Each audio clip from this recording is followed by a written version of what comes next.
Shout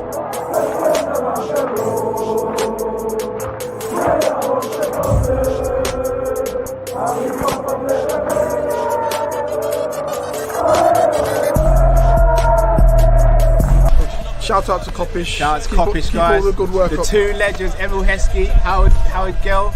Can't get much better than that, guys. Yeah. You know what to do now. Like, comment, subscribe. I'm with legends, guys. Kopish.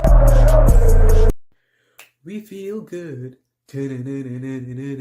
We feel good. How good does it feel, Kop-Ish family? What a result. What a performance.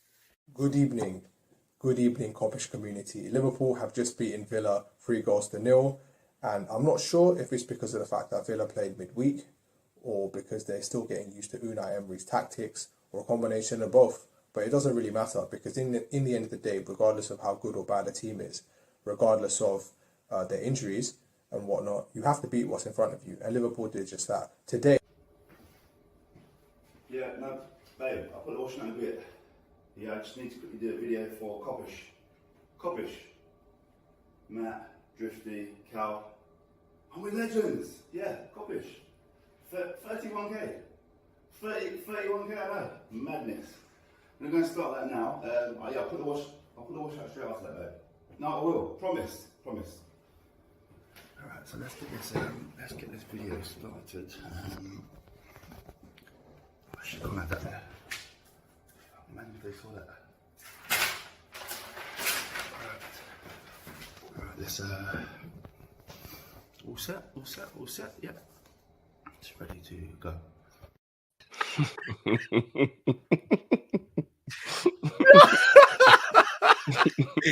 Oh,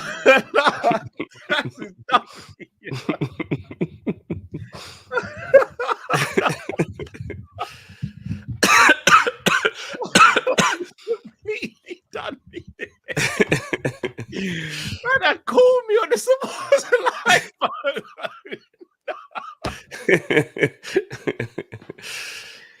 Oh man. Oh, big up to everyone who did the view. I didn't even know Shaq could sing as well. Shaq's got a little voice on him still. Big up every one of them, man, there still. Oh, Gaz. I was not ready for that. Oh, big up, man. Big up. Hope you're all well, lovely people. Welcome back to another Monday night live show. We are Team Kopish. As always, when we get behind the mic, please make sure you subscribe, comment, and like. I think it's a bit of a fun show tonight. A couple of serious subjects. As always, it's Liverpool Football Club. Serious things in football. But we just got off the back of a very convincing win, off the back of winning 3 out of our first 4 games in a very tricky start to the season. Look, there could always be more that we did in the window. There could be more that we do as a club, yada, yada, yada. Well, we're not too bad right now. I'm the first to go on the club when things aren't right, but you know what? Things aren't too bad right now. When things aren't too bad, we've got to take some of these W's and we've got to run with it a little bit. Drift. I do want to start with a subject which I'd say about a week ago looked very, very sketchy. Now, not as much so.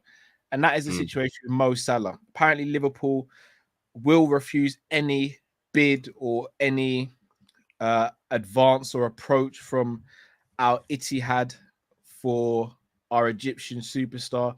You see some of the quotes from Robbo, who came out and said how Mo is one of the most professional people, one of the best players in the world, and constantly shows how committed he is to Liverpool, which again, it's facts. Since he's been here, especially after his first season, he's been linked to the likes of Real Madrid, Barcelona. One thing that's never wavered, one thing that's never come into question from Salah himself or even his agent is his desire to play for Liverpool and stay at Liverpool.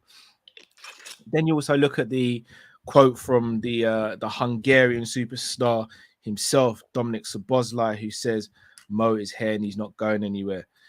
Drift, 200 million pound bid is apparently incoming within the next 48 hours. One, do you think they bid 200 mil? And two, do you think we as a club say no?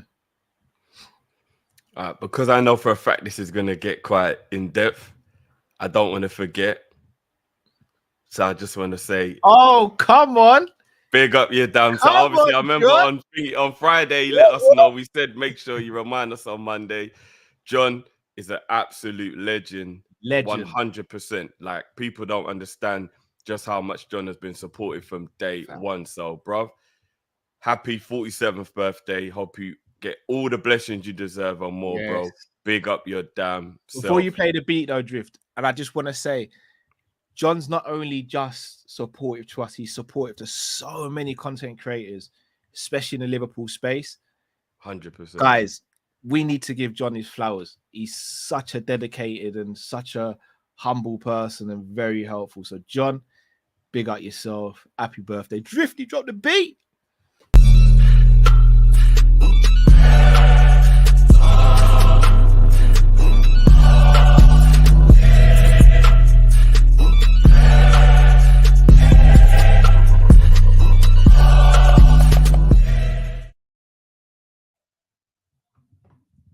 Raw, the birthday beat kicked Cal out and that. This thing's on the silly buggers, isn't it? Bloody yeah. You've got proper gremlins in the system, bro. It's mad. It must be the Chelsea fans, bro. But Chelsea. Chelsea.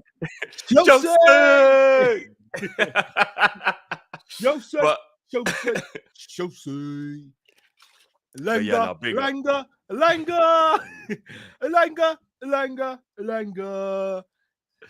Well, they're getting moved. It's more like concede. We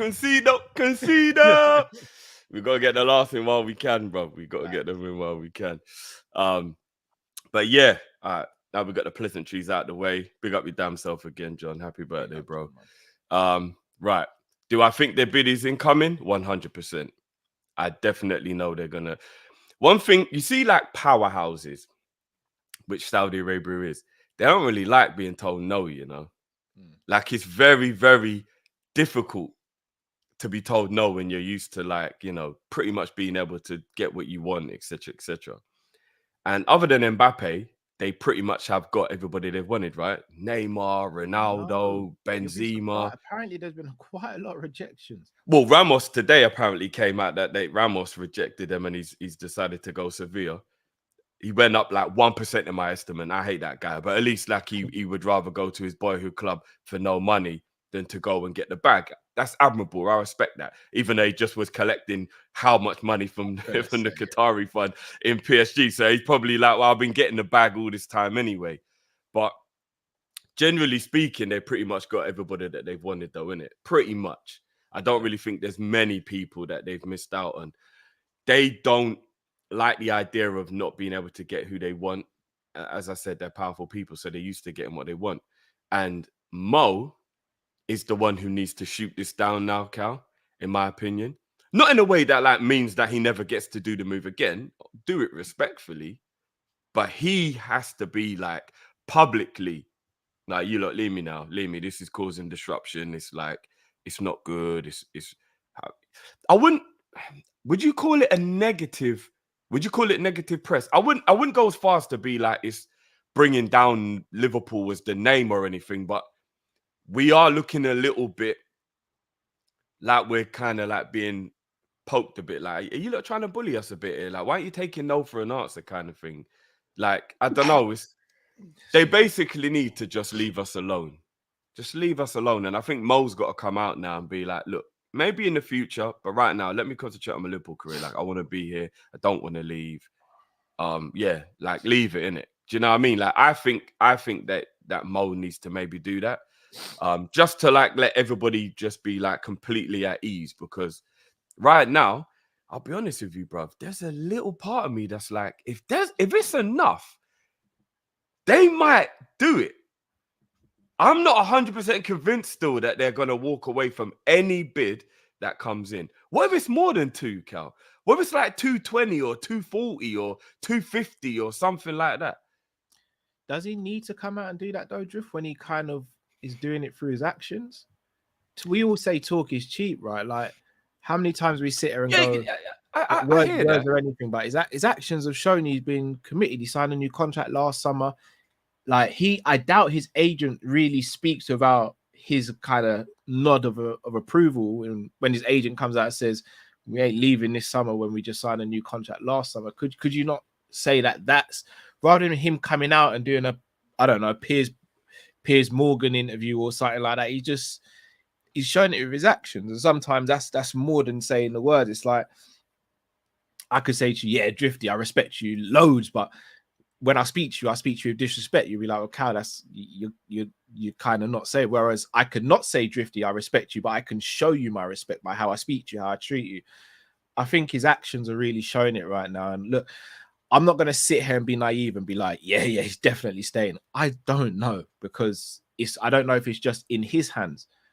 The club could, as you said, the club could see an offer of 220 and go, we ain't going to get this again. And might just go, Mo, we're going to have to sell you. I think that's out of Klopp's hands as well, which is disgusting. Should never be out of the manager's hands, in my opinion. I don't think it should be out of the players' hands as well, to an extent. But, I mean, I don't think he can do much more, bro. I think he's doing what he's doing. I'm good with this, to be honest. Like, I don't see anything coming out in the media saying that he wants to go. Is he not just acting professional because he's an extremely professional guy by what he's doing? Like, putting your head down and doing well for the team you play for is kind of what you're paid to do, right?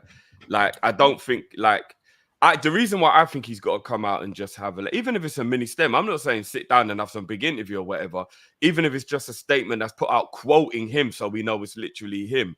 Like, I think he does need to shoot it down, bro, because it'll kind of be like a guy who keeps on trying to talk to a girl and, like, you know, her man is like, what are you doing, bro? She's with me. Leave it. And he's like, all right, when he's there. But then as soon as the boyfriend's gone, he keeps on coming. And it's like, you know what I mean? At that point, she can't go, oh, when my man comes back, he'll talk to you again. She's got to be like, look, I don't want you anyway. Why'd you keep doing this? Like, and like, do you know what I mean? Let him really know to, like. But we can be friends, though. Like, that's what Etihad might be saying. Well, no, he's got to stay friends with them because next year I think he is going to go. Me, though. I think he is going to go next year. Do you know what I mean? So yeah. I think he does have to remain friendly with them because he is going to want to go next year.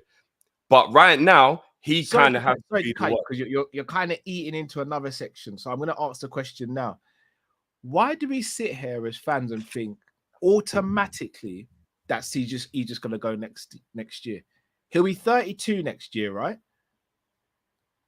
Because we'll sell him. No, hear me out. As of right now, he's in peak physical condition. Up until today, we've not seen anything that suggests that he wants to leave Liverpool. Model professional, gives everything for the club, on the pitch, off the pitch. He's always promoting us well. Why is there this notion? And I'm guilty of it as well, so I'm not even trying to throw stones. I'm in a glass house myself. But why do we get this notion that no matter what happens this season, that he's going to be off next summer? Isn't that a bit short-term thinking? Isn't that a bit conceited? Because of our owners, Cal. That's why I think it. Because remember we had a conversation the other day and I said to you lot, do you lot think that, and even to the people in the audience, I said, do you lot think Mo is done with Champions League? And most people said no. They think that he would want another crack at the best competition in club football. If we qualify for the Champions League, I think there's a massive possibility that he would want to rock out again with us in the Champions League. But at 32 with 1 year left in his contract, Cal, if they come in with like 120, FSG will take it. That will be the problem. FSG will take it, bro. And here's the only thing that will make me think that Mo won't walk away next year is if randomly out of nowhere he signs a new deal. And there's like 3 or 4 years on the new deal. And they'll be like, oh, what? He's tied himself down. Nah, he wants to get back in the Champions League and rock out with us. If we don't, and he's only got 12 months to run and they come in with like 120, I adore Mo. But even I have to admit, Cal, at 32 years old, with 1 year left on his deal, you have to take 120. You have to take 120. Why? Why is there this because that is 32-year-old? Because that's how we are. No, right, 32 isn't done, but he's only got 1 year left in his deal. So 120 mil for a player of that age is tremendous money. All right, so let me ask you a question then. Let's say he's on 350k at the moment. Let's say the club said 375 plus all your bonuses still. Would you be happy keeping Salah on 375 or giving him a new contract on 375? Yeah, Okay, yeah, so yeah, who's, yeah. so who's to say he doesn't accept that? And also, second, Would we offer that? I don't know. But second, and again, I'm saying this to someone who really despises FSG, as we know. Is there evidence out there to show that they accept a deal without the manager or the player saying that they want to sell or the player wants to go? There isn't. No, no. And that would be when it would be for Mo to be the one who go, you look, club, let me just go in it. Because that's the thing. Remember Coutinho? Barcelona came with a massive bid in the summer, and the club said no. So there is no evidence to say FSG sell without the manager say so, and there's no evidence to say the manager sells without the player wanting to leave. So if Mo says I don't want to go yet, who's to say he doesn't? Now, granted, one thing that becomes techie is the club absolutely aren't going to want to lose Mo on a free. But who's to say Mo doesn't sit there and go to them, look, I know they'll pay for me. I'll take a new contract and you guys will still get money at me, but I'm not ready to go yet.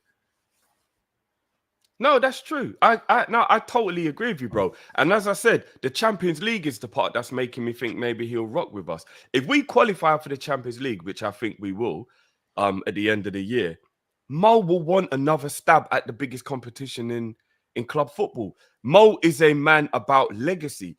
I don't believe that Mo is the kind of guy that is looking at his career and wants to be like, yeah, all I did is think about money. Even though there was a point when his new contract was coming up that clearly money was on the agenda. Generally speaking, Mo is about legacy. He wants to be a top goal scorer. He wants to win things. He wants to. Well, he got 350, so it had to have been about money because why did he get such a significant pay rise? It wasn't about. It was more about the image rights and the structure of the deal.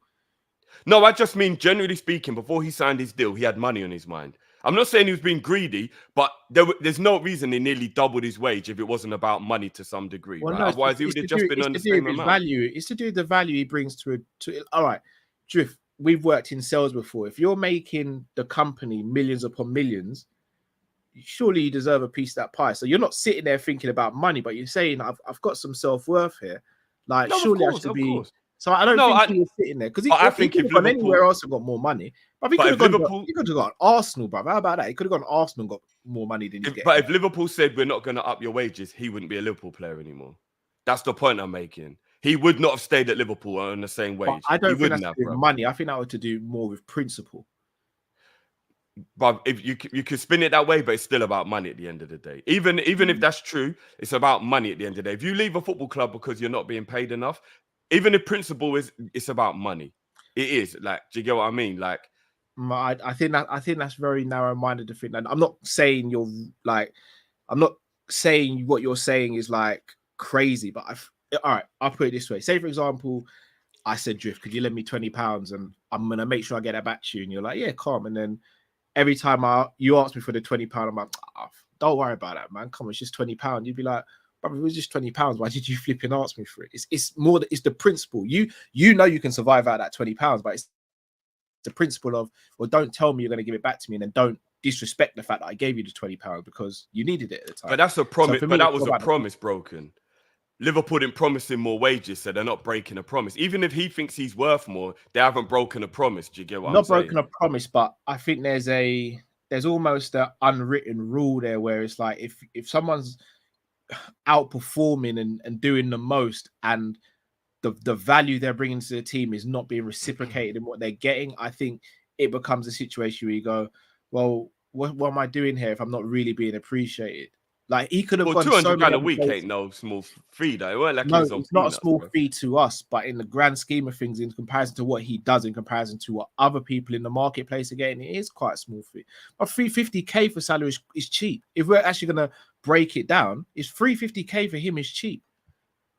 No, I think that's a very good wage for a professional footballer. 350k is cheap, but he's not. I don't even know if that puts him in the top 5 earners in the Prem. No, it must do. I don't know if it does. I swear David De Gea and Kevin De Bruyne were the only players making more than him, weren't they? No. Well, who else makes 350 in the league? I guess I might be wrong here, but I don't know if that puts him in the top 5, Drew. And plus, if you're talking about a Chelsea or a Man City player, they play in a different ballpark to us. Like, Like those two teams are like But anomalies. that's my precise point. If he said he was going, if it was for the money, then you could kind of get. I don't mean money as in like it's money or nothing, but I mean money was still part of his decision to sign the new contract. The bumper payday, I think, definitely is one of the reasons. I think if we'd have said, "Nah, you're on 200 for the rest of your Liverpool career," he wouldn't have signed. But anyway, I would probably worry that FSG will accept 120 when he's 32, and that would be, and especially what you're saying in walking away for free. There's no way you can lose Mo for free. We'll basically be in the Harry Kane scenario, what Tottenham were, where like you can't let a talent like that go for free. You just can't. Even if you're selling reluctantly, that a player of that talent cannot leave your football club for free. Harry Kane wanted to leave though. I don't even know if Kane actually did. I've heard a couple of reports coming out and saying that he wanted to go Man City the year before. I agree with that. But there's some reports coming out that are saying that he was almost forced to go to Bayern Munich to the point where they didn't even let him come back into the ground to say goodbye to people because they're annoyed at how long he took to accept the deal. No, brother, I swear down, bro. Moving. Yeah, brother. Apparently, he weren't even allowed back in to say bye to people, bro, because they were angry he took so long with the deal and all that. I don't know how true that is, but like the security guard just popped the key card, yeah. It's Tottenham man who's told me that as well. Give me that. and maybe Kane is the difference, as in like, yeah, like they didn't win anything and stuff. So it's a bit more like Kane is a bit like, yeah, do you know what? Like I've got to go and win something in my career. But who knows if Mo might get like that? If we don't qualify for the Champions League, Cal, he's 100% leaving. 100% leaving. All right. Do you think we offer a Salah a new contract between now and next summer? Because that's another thing we've not even spoke about. Shout out to A9 in the comments who kind of just made that suggestion. I can't even take credit. That was A9 in the comments. The only way I think we offer Mo a new contract is if we have been given any kind of assurance that within 2 years' time, he will still be of a high value to the Saudi League and they will still have all the money they have now. Because remember, that project might run out soon. It happened in China and it happened in Russia. And yeah, Saudi have got way more money than those countries. But at that time, they were doing a powerhouse thing, and eventually they realized it was unsustainable. In 2 years' time, the Saudi League might think, right, the outlay's been a mad thing. We do have to pump the brakes on this. Nah, we don't know, bro. No, we don't know. We don't know. Shall I tell you why it's different? Because Saudi are bringing in so much money in other avenues. Like you think about the boxing, bro. Look how much money and revenue they're bringing in from boxing and the tourism there. Golf. They've pretty much taken over golf. That's another sport. But do you think they're making money off that? They're getting 100%. Eyes on them, but I think they're just pumping money in there, not seeing any return on. No, there's money coming back. They're not breaking even or anything like that, but they're not hemorrhaging money. I think China and Russia, they were hemorrhaging money because let's be honest, like, bro, again, no disrespect to anyone, but who's traveling over to Russia and China on a regular basis to watch different sports, to do tourist things and to take holidays and trips over there? No one's really doing that. Whereas Saudi, brother, even WWE, bro, do you know how much money Saudi give the WWE for the WWE to go over there? Like flipping the UFC. Maybe they will. But I still think it's not an absolute guarantee, though. That, it would just keep on going and going and going. What if FIFA or UEFA get involved, bro, and put a cap on it and stop letting them do it? Oh, you didn't say the C word, bro. No, ain't nobody telling lies out here. You really believe in this financial fair play stuff? No, not financial fair play. But if they realize all of the top talent from their competition is leaving, they might try and do something about it. Because you got to remember, they're going to want everybody watching Champions League. They're going to want everybody watching the European. Like, if everyone starts going over there, bro, they might realize that they're messing. You know what I mean? And they might try and, like, do something to stop all the... or put a salary cap or something. FIFA might actually enjoy it, bro, because FIFA might be thinking, right, some of the power's leaving UEFA. We might be able to do sight and care and jump on a few things. You don't think there's brown envelopes floating around as well, Drift? Not even brown envelopes, brown boxes when it comes to Saudi, bro. You don't think those things are floating around? Look, I'm just saying that there's a possibility. I'm not saying it will happen. I'm not saying this will happen. I'm saying there's a possibility that a few of these things could happen. We don't know, innit? We don't know. But if they get an assurance that within the next 2 or 3 years there'll be a big bid there for Mo, then we'll offer him a contract because we'll know there's still money left at the end of the rainbow. If we think there'll be no money left at the end of the rainbow, I think we take the money. And based on our model, you have to kind of actually get it reluctantly. Do you get what I mean? If you get 120 mil or 150 mil for Mo Salah at 32 years old with 1 year left on his contract to reinvest back into the squad to go and buy the rest of the players that we need, in our model, you have to do it like we did with Coutinho. But I don't want that to be the case. But this is what happens when you've got owners who can't compete with everybody else. There comes a point where there is a price on your head that you can be bought for. If it was PSG or Man City or whatever, they would be way more reluctant to do it. Do you remember PSG did it? He had 1 year, Mbappe had 1 year left on his deal. Real Madrid offered 190 million and they actually said no. And then they ended up getting him to sign that new deal. But they were like, what's 200 mil to us? We don't need money. We want Mbappe to be at the club. You can do that when you've got ownership like that. FSG they're not big in the game like that. We have to look at that money and we have to take that money seriously because of how we work. And that is what would worry me, that we would take the money. I think the bigger picture we're missing here is shout out to Mtar Mizzi, Mancini's there now, the Saudi Arabia head coach. By the way, they're not going anywhere for now. But I think we're missing the bigger picture there. If FSG sell Mo kind of against his wishes and against Klopp's wishes, I think we could see Klopp walk. Maybe. But I don't think they would. Mo has to want the move. You can't force Mo to go. He has to want the move. And if they ever treated our legend like that, that might be what the tipping point is. That might actually be what the tipping point I'm is. more thinking from a Klopp standpoint where he's like, you're not meant to be selling players without me saying so. I'm the manager. I think, I'll be honest, I'll be very, very worried if FSG came out, especially with what Klopp said so far, where he's like, it's a no-go. No, I'm talking about next summer. No, even next summer.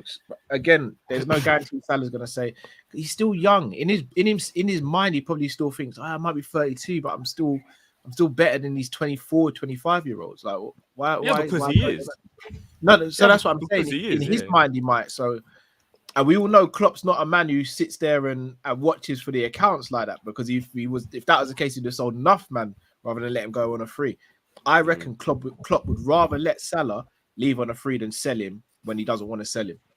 All right. So what if they try and give him the PR spin like this? What if they're like, look, Klopp, we know what Mo Salah means to this club. We know what it means to you. We know what it means to the squad. We understand exactly where you're coming from. But Jurgen, they've just offered £275 million for Mo. The money's there. They're saying 200 mil up front, 75 mil in achievable add-ons. We'll be getting this money within the next year or two, Jurgen. 275 million. I tell you what we're going to do, Jurgen. We're going to give you every penny. How much is Tchouaméni going to be next summer? You can have Tchouaméni next summer. How much is whoever the other superstar is? You can have him. Who's the new Guavadal? You can have him. Every penny of that 275 million is going to go into your January and your next summer transfer budget for you to be able to boost and do whatever it is you want with the rest of this squad. How do you feel about this? Because Mo's up for it if you're all right with it. Do you think that there's a possibility that Jurgen could look at that and go, losing Mo's massive, but 275 million to go and get me Tchouaméni and whoever it is and actually finalize the last pieces of the rebuild? Do you not think there's a possibility that could tempt Klopp into wanting to do that? With all due respect to Jurgen Klopp, and I love the man, if he falls for that PR spin, then he's a damn idiot. Because we've seen this before. He's a damn idiot. Well, so do you not think that the club would? Because as much as I hate FSG, it's not they simple, do reinvest transfer money back into the transfer. I'm not talking about the reinvestment, but there's no evidence to say that any player we want, we go and get. Sure, many rejected us for Real Madrid. Caicedo went to Chelsea. Like Lavia went to Chelsea. It's not just. But that was cutting because we like- weren't offering them money, though, innit? Like we'd have got kind of Yeah. said that we'd have offered the same wages, or we definitely would have got Lavia. No, but that's the thing. We won't offer the same wages as those. But we teams. will with 275 mil We sitting won't. there, though. We won't drift. No, but we what if won't. they're saying that's what they'll do for him? They're like, 'Cause they Jurgen, won't, because they we know how won't. annoyed you are, this They is what won't. we'll do for you. Drift. They won't, bro. They will not offer those wages. Paying high transfer fees is not a big thing for FSG. They've shown it. It's the wages is the stumbling block. But apart from Salah on 350k, what's the next low? What's the next highest? Is Virgil right on something like 200? 210, I think, yeah. Bro, that's so. If you bring someone else in on 250, Virgil, boss, Allison, boss, Not Vice Captain always, Trent. though. Not always, Boss. not always. No, 'Cause no, we, but we, them we man saw it never deserve it. happen when Mo got it. No, because it's different. Because Mo's already been there. Mo's earned it. Mo's been there longer than Virgil. Mo's been there the same amount of time in the first team as Trent, pretty much. So then man can't. Allison, he's been there longer than Allison, so they can't sit there and go, you know what? How's Mo getting that? They've seen it. The proof's in the pudding. I think Someone Allison new could knock coming on the in. door. I think Allison could knock on the door and start asking about. Well, Allison could extra knock on the door tomorrow morning and no one can say a word, bro. Yeah, that's what I'm saying. I think Allison deserves a pay rise, to be honest. So, but that's my point, though. Someone new coming in getting 350, or let's say it's 300. You've minimum got about 3 or 4 people coming to the door. Well, again, it What would, if you sign it another would player depend and who another it is, player? Cal. Like it would depend who it is, because let's say, for example, Liverpool were willing to pay the type of wages that Bellingham would have wanted. I think there's a lot of people in the squad smart enough to understand. Well, if that's what it took to get this young G here, that is what it is. Now we've got a superstar in the team. Like I don't always think that they're literally straight away going to do it, but it depends who the person is. If it's somebody who's not really of a level, yeah, they probably would be like, no, hold on a minute, what the hell's going on here? But Bellingham's salary is the reason why we haven't got Jude Bellingham now. But that's because we didn't have 275 mil. That's what the hypothetical was. If this big influx of money came into the club, that allowed us to be able to pay 300-400 grand a week to get Bellingham, kind of thing. That's what I mean. The problem is though, Drift. And by the way, I'm with you on this wavelength. But the problem is, if you break the wage structure for one person who's new, you're kind of breaking it for everyone going forward. There's a reason they've been able to keep the wages how they are. And this whole narrative of we've got one of the highest wages we haven't, it's just that every single person under the Liverpool Football Club umbrella is our wages, not just the player wages, unlike other teams who post their finances. We make it seem like we've got the second highest wages when we don't. We ain't gonna do it. Like that is the downside with one of the many downsides of FSG, should I say. No, I agree. I'm just saying So that you if never know. Klopp falls for that, then I don't know, man. Klopp will fall for anything. And again, remember that was just a devil's advocate hypothetical. No, I know. Like, I know. Man, like Matt, before we move on to the next subject, I'm going to ask you a couple of questions, brother. If a £200 million bid comes in for Salah, do you think Liverpool accept it? Matt, don't worry, that's been taken care of. Oh, yeah. I already know. Will Liverpool accept it? No, I think loud, G. Am I allowed? Yeah, you got some Superman mic, but I was like, oh shit! Hold on, I don't know. That's better. Yeah, Is that better? Is that better? Yeah. Come through like morning, everyone. So I didn't even realize.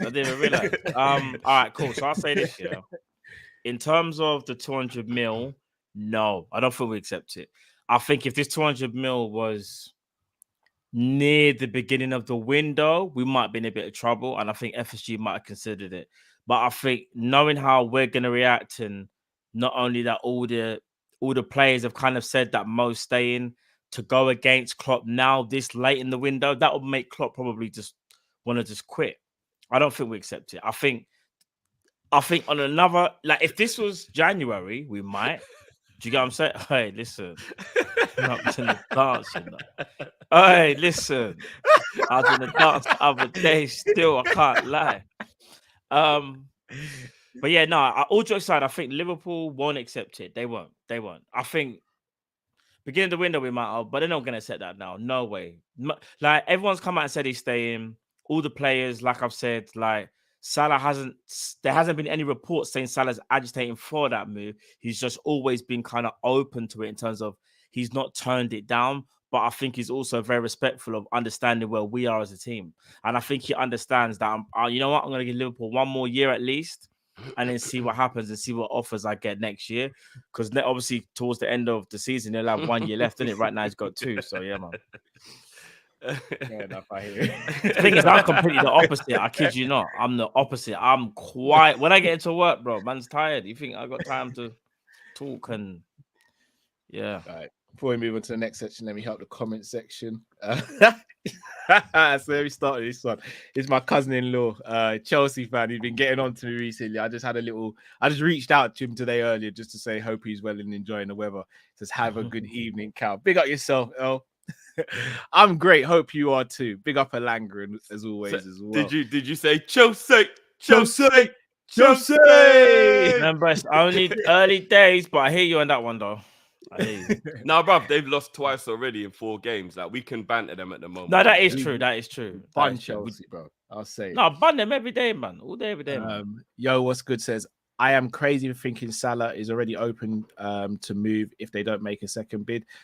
That suggests to be he hasn't outright rejected them during talks. Not necessarily.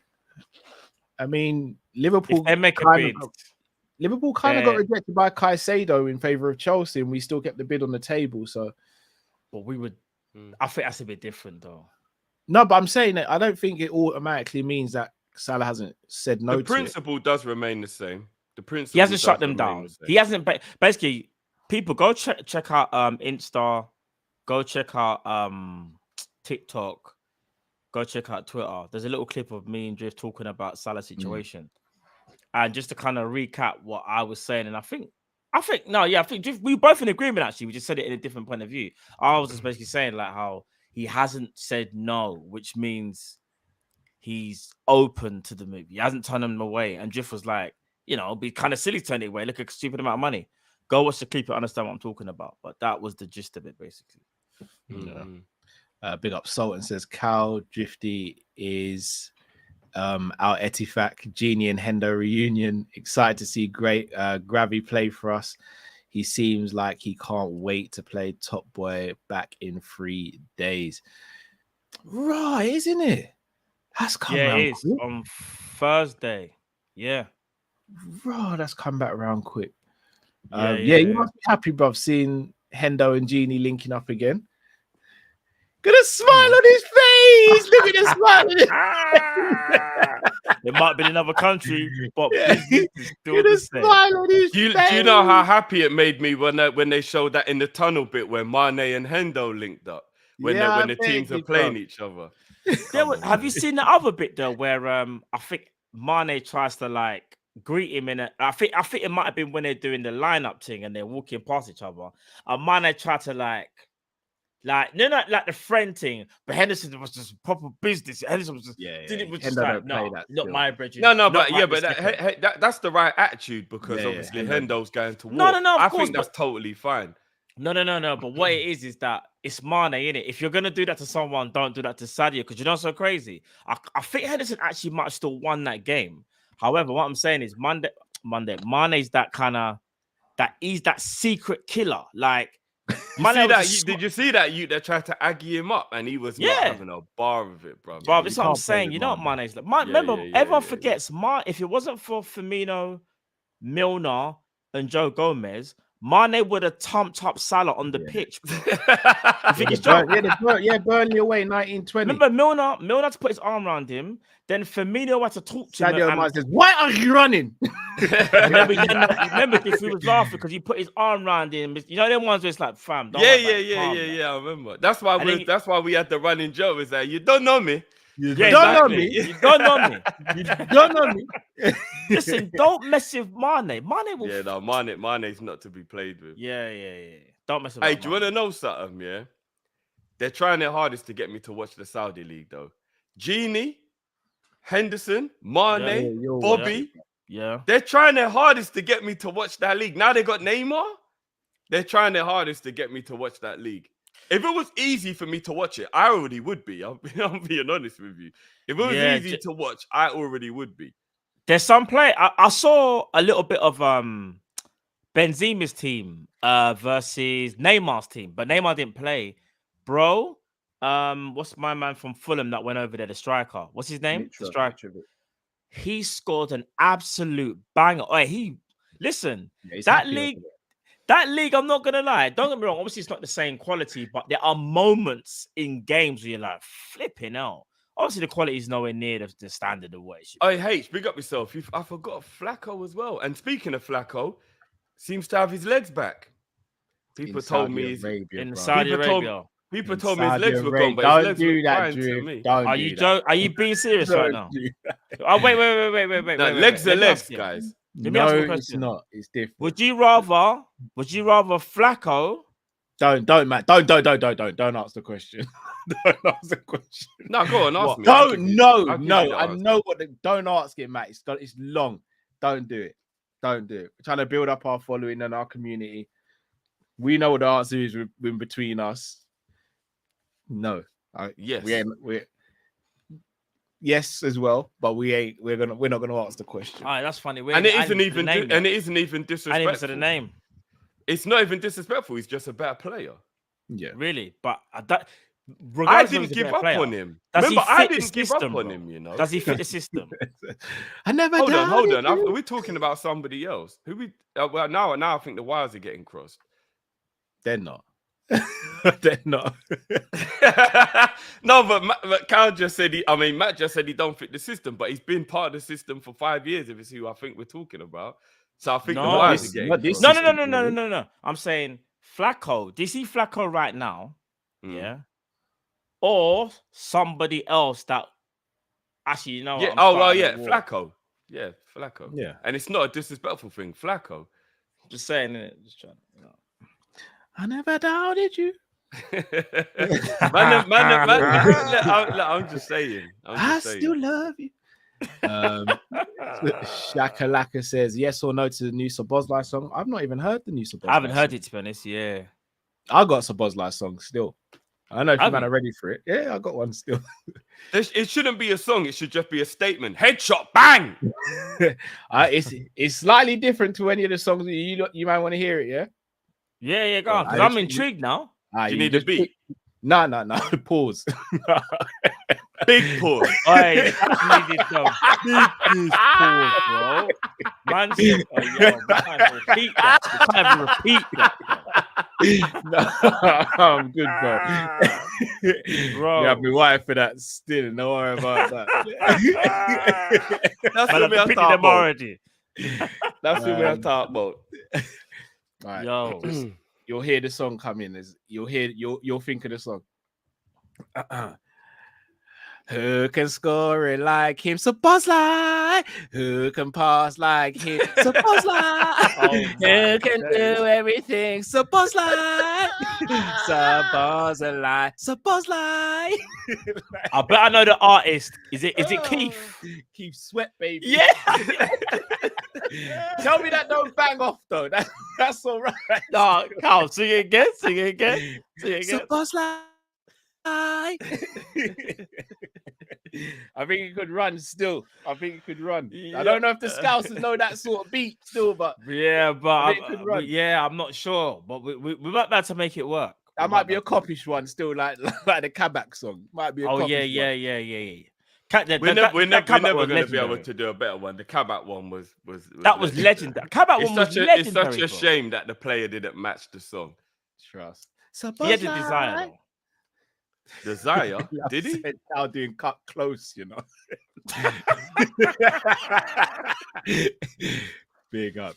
Right, let me have the rest of the super chats before we move on to the next subject. Omar says, "Don't be fooled with bid. Deal structure is bad." That's a good point as well. Don't be fooled with bid. What? The deal structure is bad, as in it might sound great because it's the end value is that amount, but the structure. Okay. We're talking about the still society. Okay. Jay Finn said, I was talking to my wife about Mo's situation and said he needs to stay at Liverpool. Then she asked, would you stay with me if Liverpool offered you a contract? I said, why, honey? That's not fair. Just quickly. Why ask questions to answers you don't want? If you both got offered Liverpool contracts right now, and it was a contract where you had to leave your current partners to go and play for Liverpool for the next 10 years, and you don't know what's going to happen in the future, would you do it?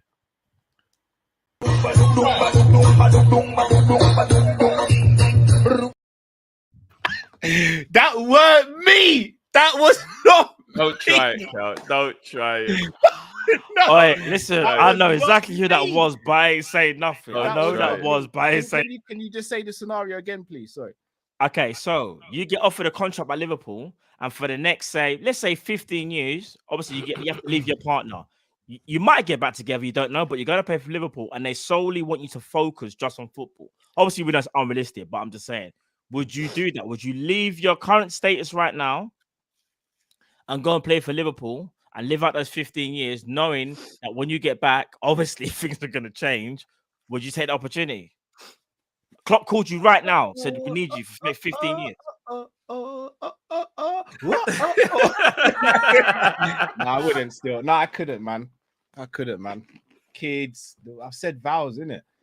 I hear that. I respect that. I don't know. Hey, Drift, what are you saying?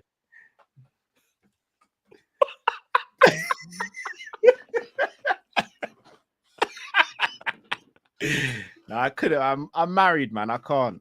Drift, you haven't given your answer, bro. I tell you what my answer would be. My answer is I would expect her to fully understand. 15 years is a long time, you know. I'm just being honest. I would ask her, and when I get back, are we not both winning? When I get back, you're asking the wrong person. I just gave you a scenario. I ain't waiting for 10 years for you, bro.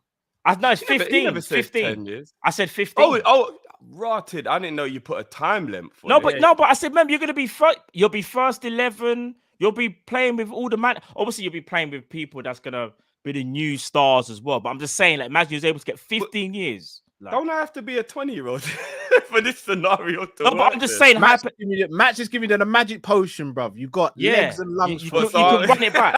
You can run it back for days, yeah. Legs and lungs, bruv. You're good. You can run it back. Man, come like mannequin now, yeah.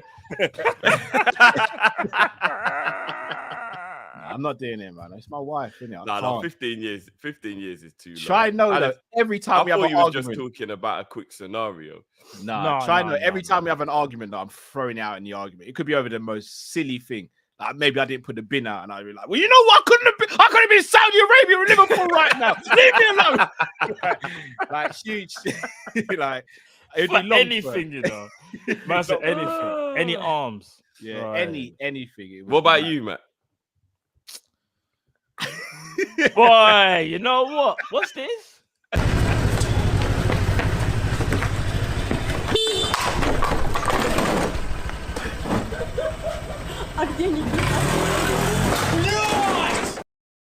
I've got a big decision to make.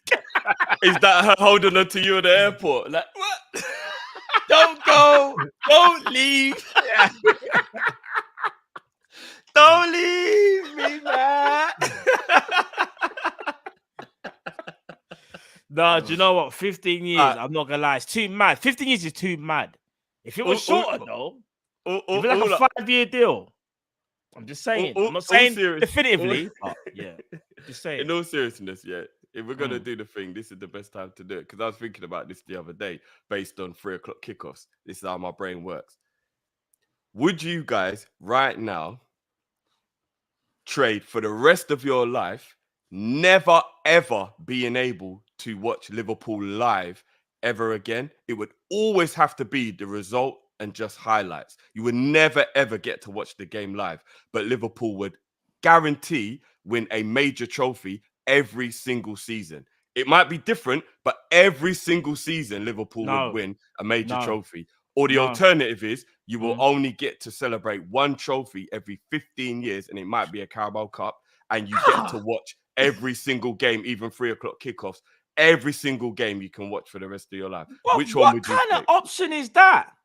What goes through your mind at 3:00 in the afternoon, bro? Why? When I Man- can't watch my team, it pisses me off, bro. Man said, do you wanna die freezing or do you wanna die like Hot. like bit hot? Yeah, hot or cold. Which one would you take? Bro, it had to be one or the other. You get to watch every single live game and have the enjoyment of the game, but only once every 15 years Liverpool win a trophy, or you only can see the result and the highlights, but Liverpool win a major trophy every single year. Which one would you take? I'd probably go results. Well, results and highlights, but then I just have to do Monday night show with you. Like I wouldn't be able to do. No, I'd have to do everything apart from watch along a match reaction, innit? Yeah. You'd have to go with.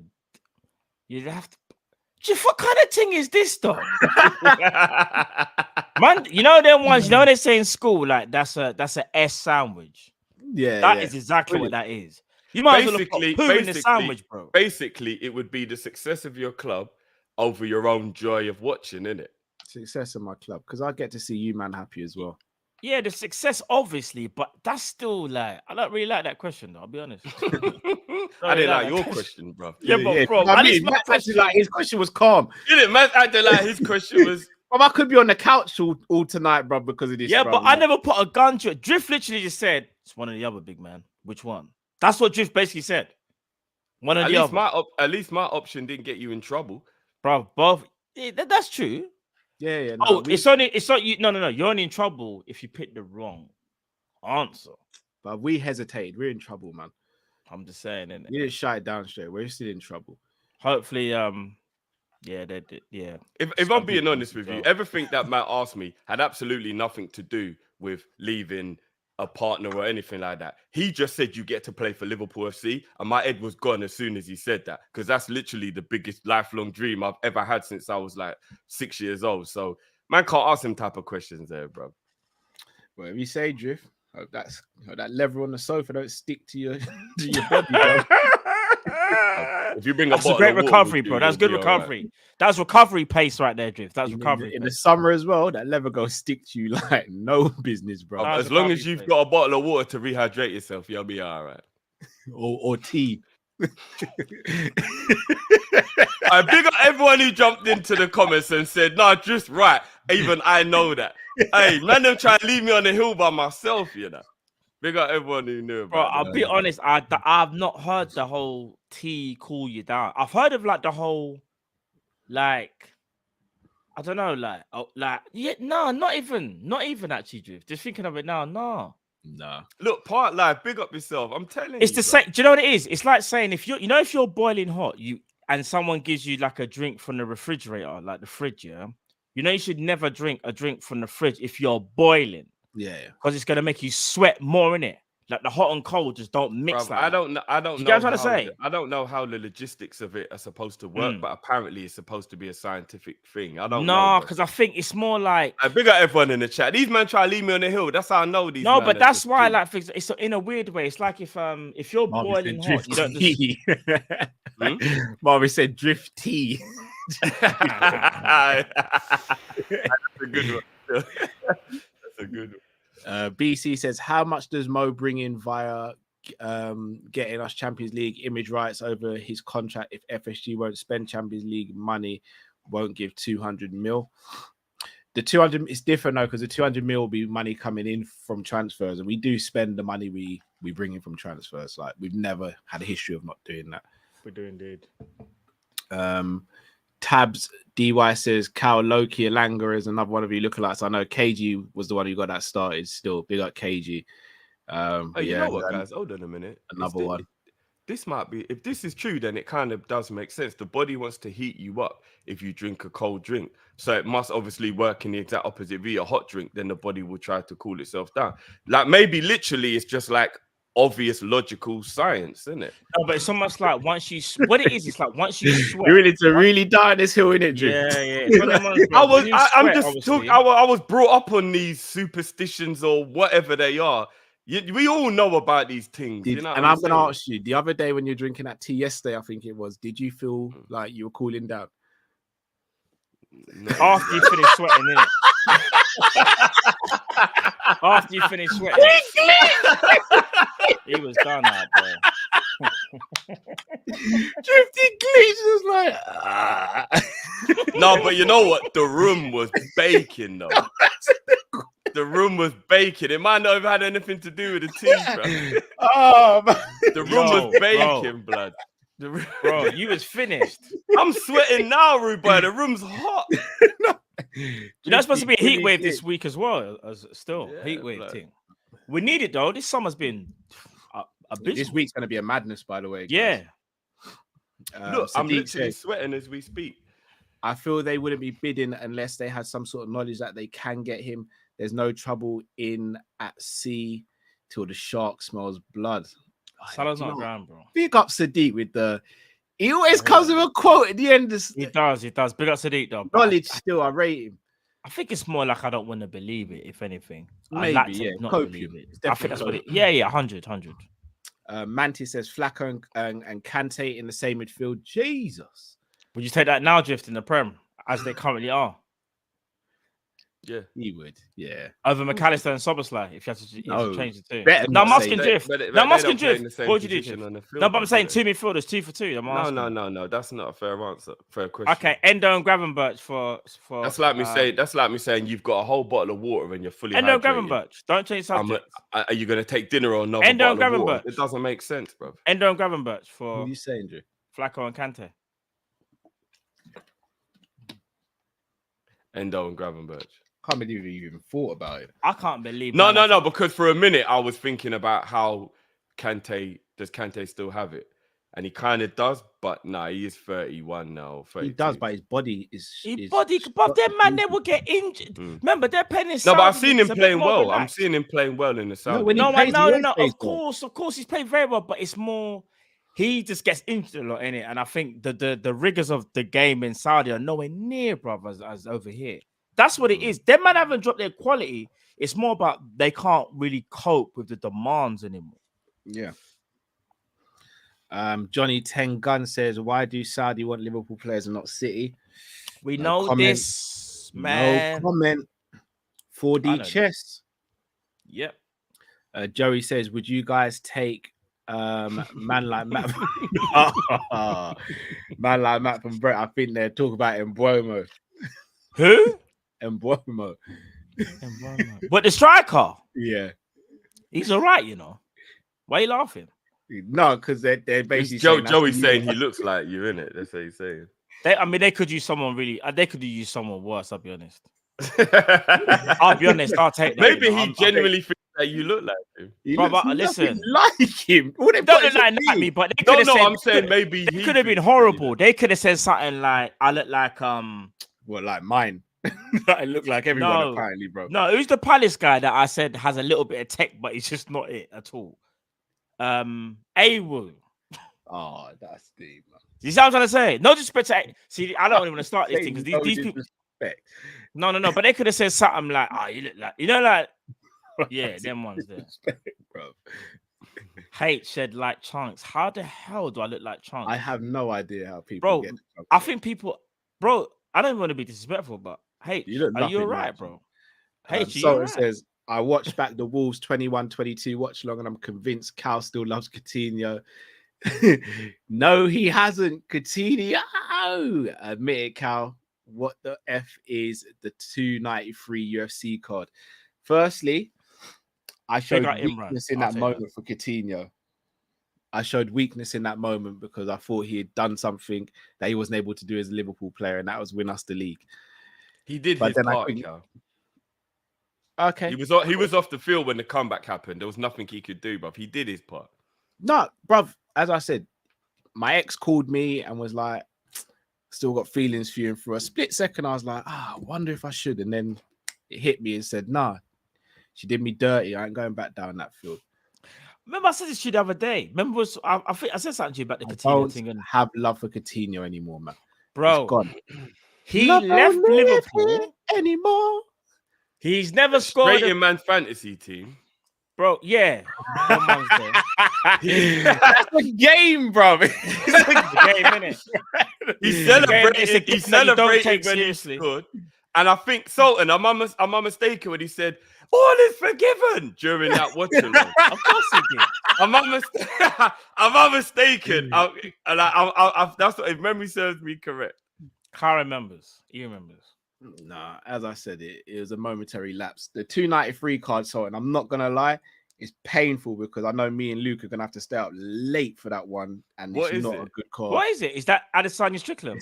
Yeah, but what other fights are really on that? It's not a great card. Yeah, I think I saw. I mean, even the main fight isn't even What's really like. Yeah, it's Tui so Vasa and Volkov. it's Strickland, isn't it? It's not that's really. going to be a tough. Tui tough Vasa one. and Volkov. Yeah, I mean, co-main. You'll Was see that the someone get co-main? knocked out. You'll see Yeah, someone get co-main, knocked yeah. out, but like, yeah. Yeah, it's gonna be rough still. Mm. Hugo says, "So boss lie, it's like sing it like Sweet Caroline." Oh, so was a lie. Yeah, it's like that, isn't it? It could work. Like It could work. sweet Caroline. Yeah, It could work. Big up yourself, Hugo. Francisco says, like Jose says, if I speak, I'm in trouble. Big up to Glasgow Red TV. Make sure you go subscribe to John's channel. Carrots all love, mate. But I said the same. Told me no about clock walking. You're right. You're right. You did say that. You did. I've opened my mind. So you're right, and I was wrong, bro. My bad. Shout out to Pops, aka Pimpin' the Stress, says check your message for the Sabozla song. I will definitely do that, Pops. Big up yourself. Big up Dom as well. Big up Pimp, man. O'Shaney says Drift is moving like Miss Trunchbull with that question. Matilda settings, isn't it? Hey, Is Miss Miss Trunchbull from? Yeah. That. Beijing Reds TV said, "My brothers, don't be listening to that clickbait nonsense for Salah. That would be foolish business. Just tell them your mum." Big up Beijing Reds TV. Make sure you guys subscribe to their channel as well. Big up Beijing. Mac 10 says Konza looking like special talent. I can't go as far as saying special talent. I think he looks good. I don't know. I wouldn't use the term special talent though. The biggest compliment I'll pay to him though is he hasn't stood out. No, not but he's hard. He hasn't played. Yeah, you're right. But I don't think he's played longer than like 20 minutes, for example. You know, if he was to start a game, certain man stick out like a sore thumb in 20 minutes. So he's done well. No, I hear that, but I just I will reserve judgment when I see a full game in it. In my opinion, like that. But I know what you mean. You can still look at the what he's done in that time of frame, but still. Sadiq said, Drift, I was told the same thing about T. Bun them, man. Big up the chat, man, for not leaving me on the mountain by myself. These man there try to leave me on the mountain. You lot are going to bun up instead of me and Matt. I tell you that. You trust me, I'll be blessed, man. You man do that. You do your thing. Before we move on to the next topic, though, a massive shout out to Rack. As always. Thank you so much. Love, brother, as always, man. Love, Rack, man. Highly appreciate always. it. Love, brother. You know, we have to drop the beat for that. We have to drop the beat for Rack, man. Come on.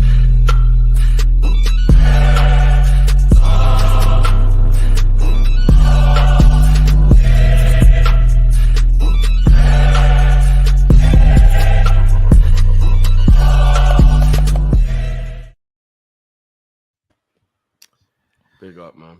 Triple J Daniel says watching Rice hurts. Could have been asked for 10 years. Oh, trust me,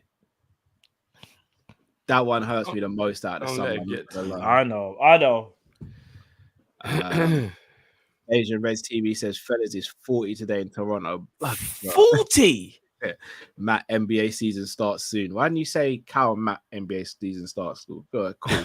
Oh my days! I saw. All jokes aside, I saw a tweet. And I think it says something. I don't know if you saw it, Kai. It says something like 50 days or something like that. 50 days. I think when the NBA starts again, I think. That's a long way away. That's like over a month. No, I don't think it's 50 days. I saw a tweet that says 50 days, but I know that NBA always starts like end of October, sort of like beginning of November. So I was like, 50 days. Like, is that right? Because we're in September now. So let me think. End of September, end of October. Oh, it's not 50. So it's going to be, mid-October. Is it mid? It's like mid to end, isn't it?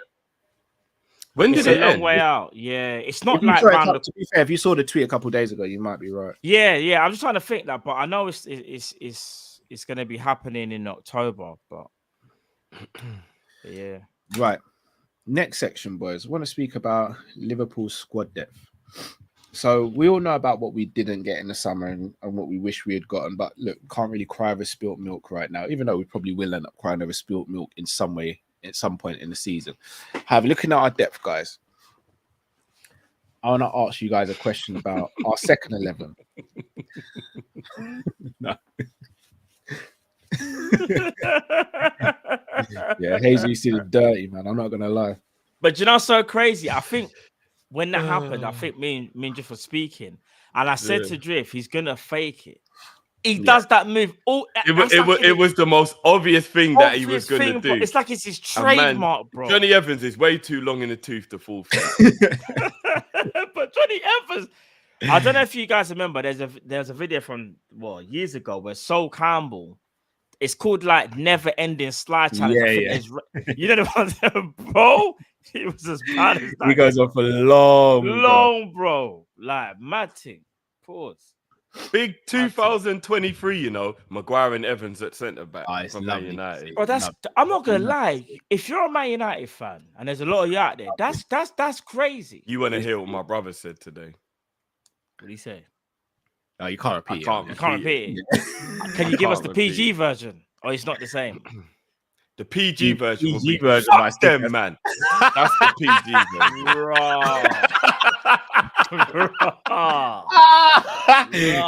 I'm not gonna lie. No, that's so the next thing is a mad thing. That's the PG version.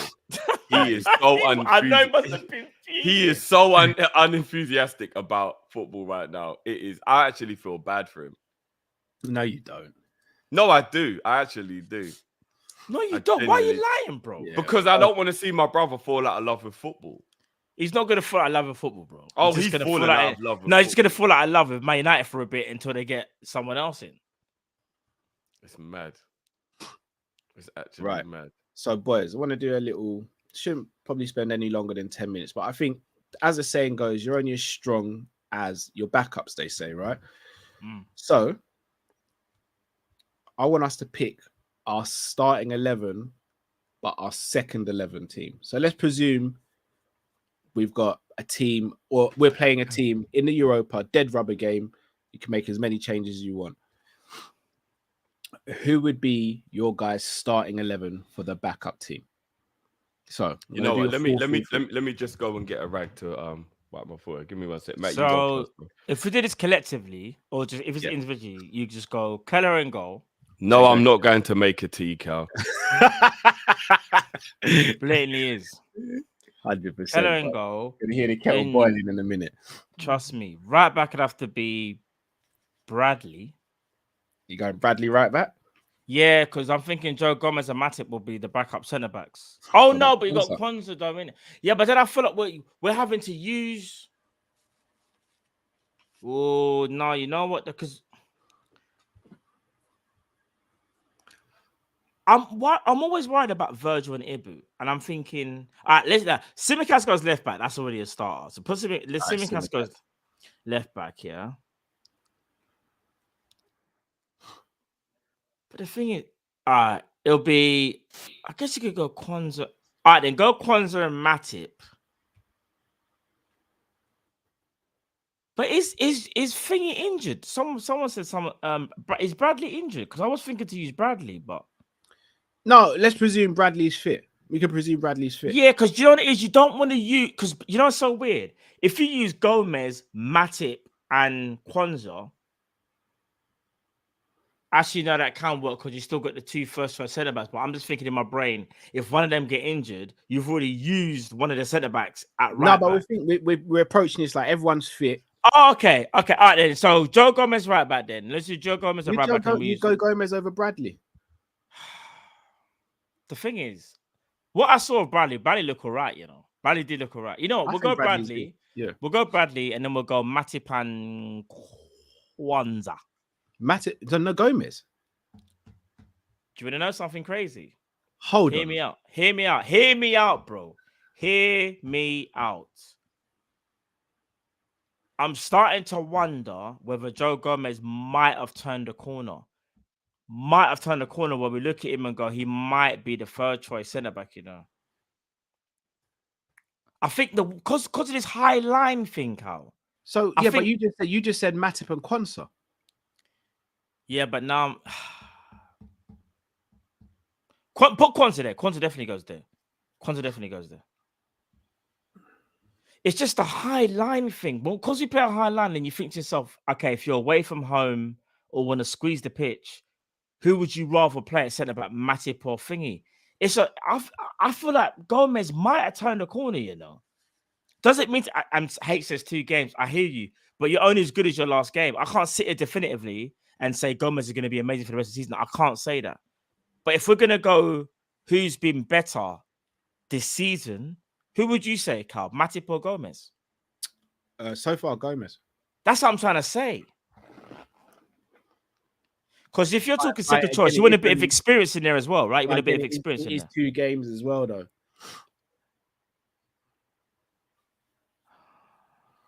But Gomez is playing really well, though. I know more, and I hear what you're saying. We have been not disrespecting, but we've been having a go at Gomez, and rightly so, though. But are we not allowed to praise people when they do well? No, I just feel like, absolutely, we all I'm should. going to do is disrespect Absolutely him, and then when he does well, I just ignore it. Like That's why I'm surprised, because I'd have gone Matip and Gomez instead of Konsa.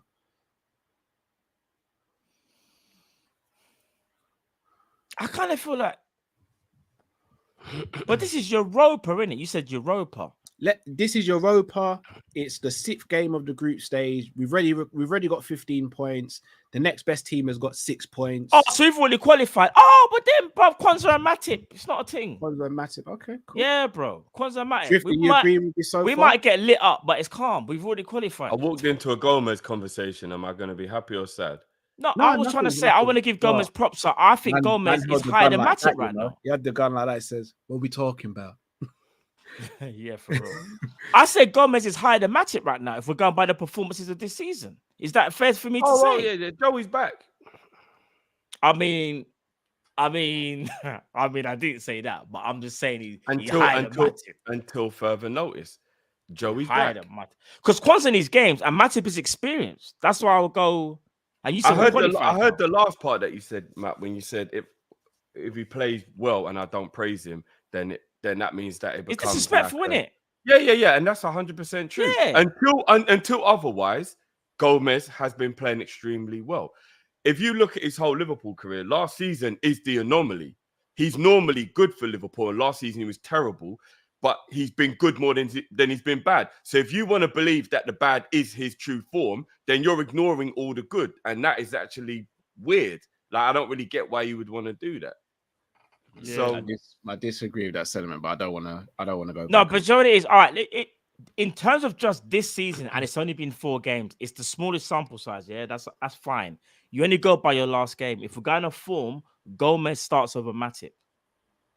Gomez starts over. If we're going to form, right now, we're not talking about overall ability or how their careers a bit, nothing like that. We're just going to form. As things stand right now, there's a reason why Gomez has been highlighted in terms of like whether he goes back to the same level or not. We don't know that. But in terms of what he's done so far, under the pressure, he had a shocking season, and he knows there's no Konate or Virgil. You've now got to be that guy.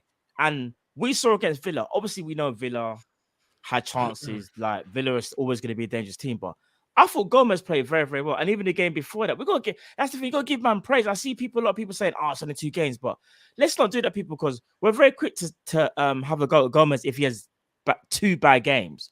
But we can't praise him if you have 2 good games. I don't think it's not that you can't praise, but I don't think we can go overboard and say he's back. And I never said he's back, bro. I'm just saying, in my opinion, as things stand right now, he's Liverpool's 3rd choice centre back. If, for example, Konate is not fit, me personally, I would rather Joe Gomez over Matip. I don't think that's crazy. No, it's not. Midfield, then, boys. What are we saying for midfield?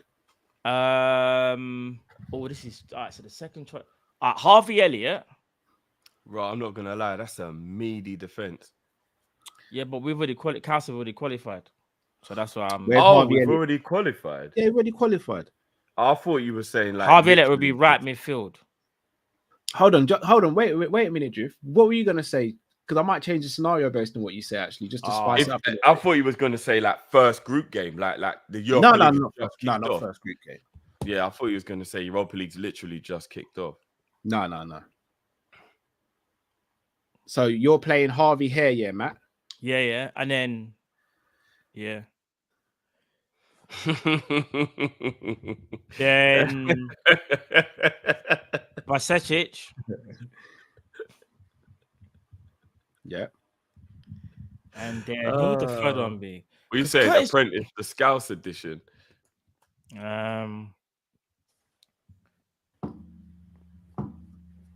was gonna say, ooh, this is tough, you know, because I'm thinking as Curtis Jones played himself kind of into a first team thing.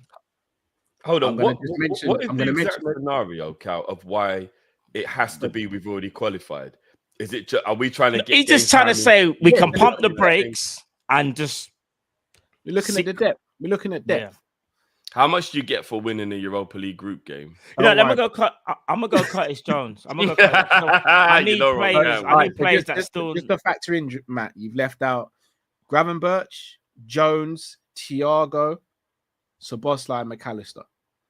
No, but this is second string. You said. Why am I gonna pick them, man? Because some of these players will be in the second string. So not all of 5 of those midfielders. No, but you're saying to me right now, you've qualified. It's Europa. If you win, it's a minor. If you lose, it's a minor. But yeah, let's get some experience. But let's try and still win the game. Yeah. So I'm gonna go Curtis Jones. Cool.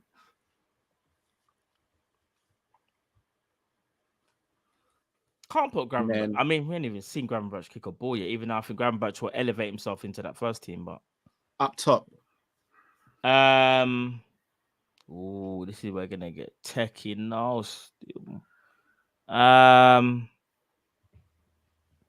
Doak on the right. Oh my god, Doak, you know.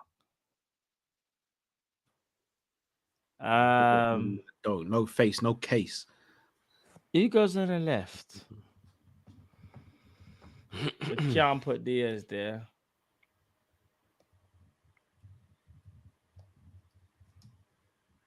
Diaz has got a rest. This is where it's gonna get techie.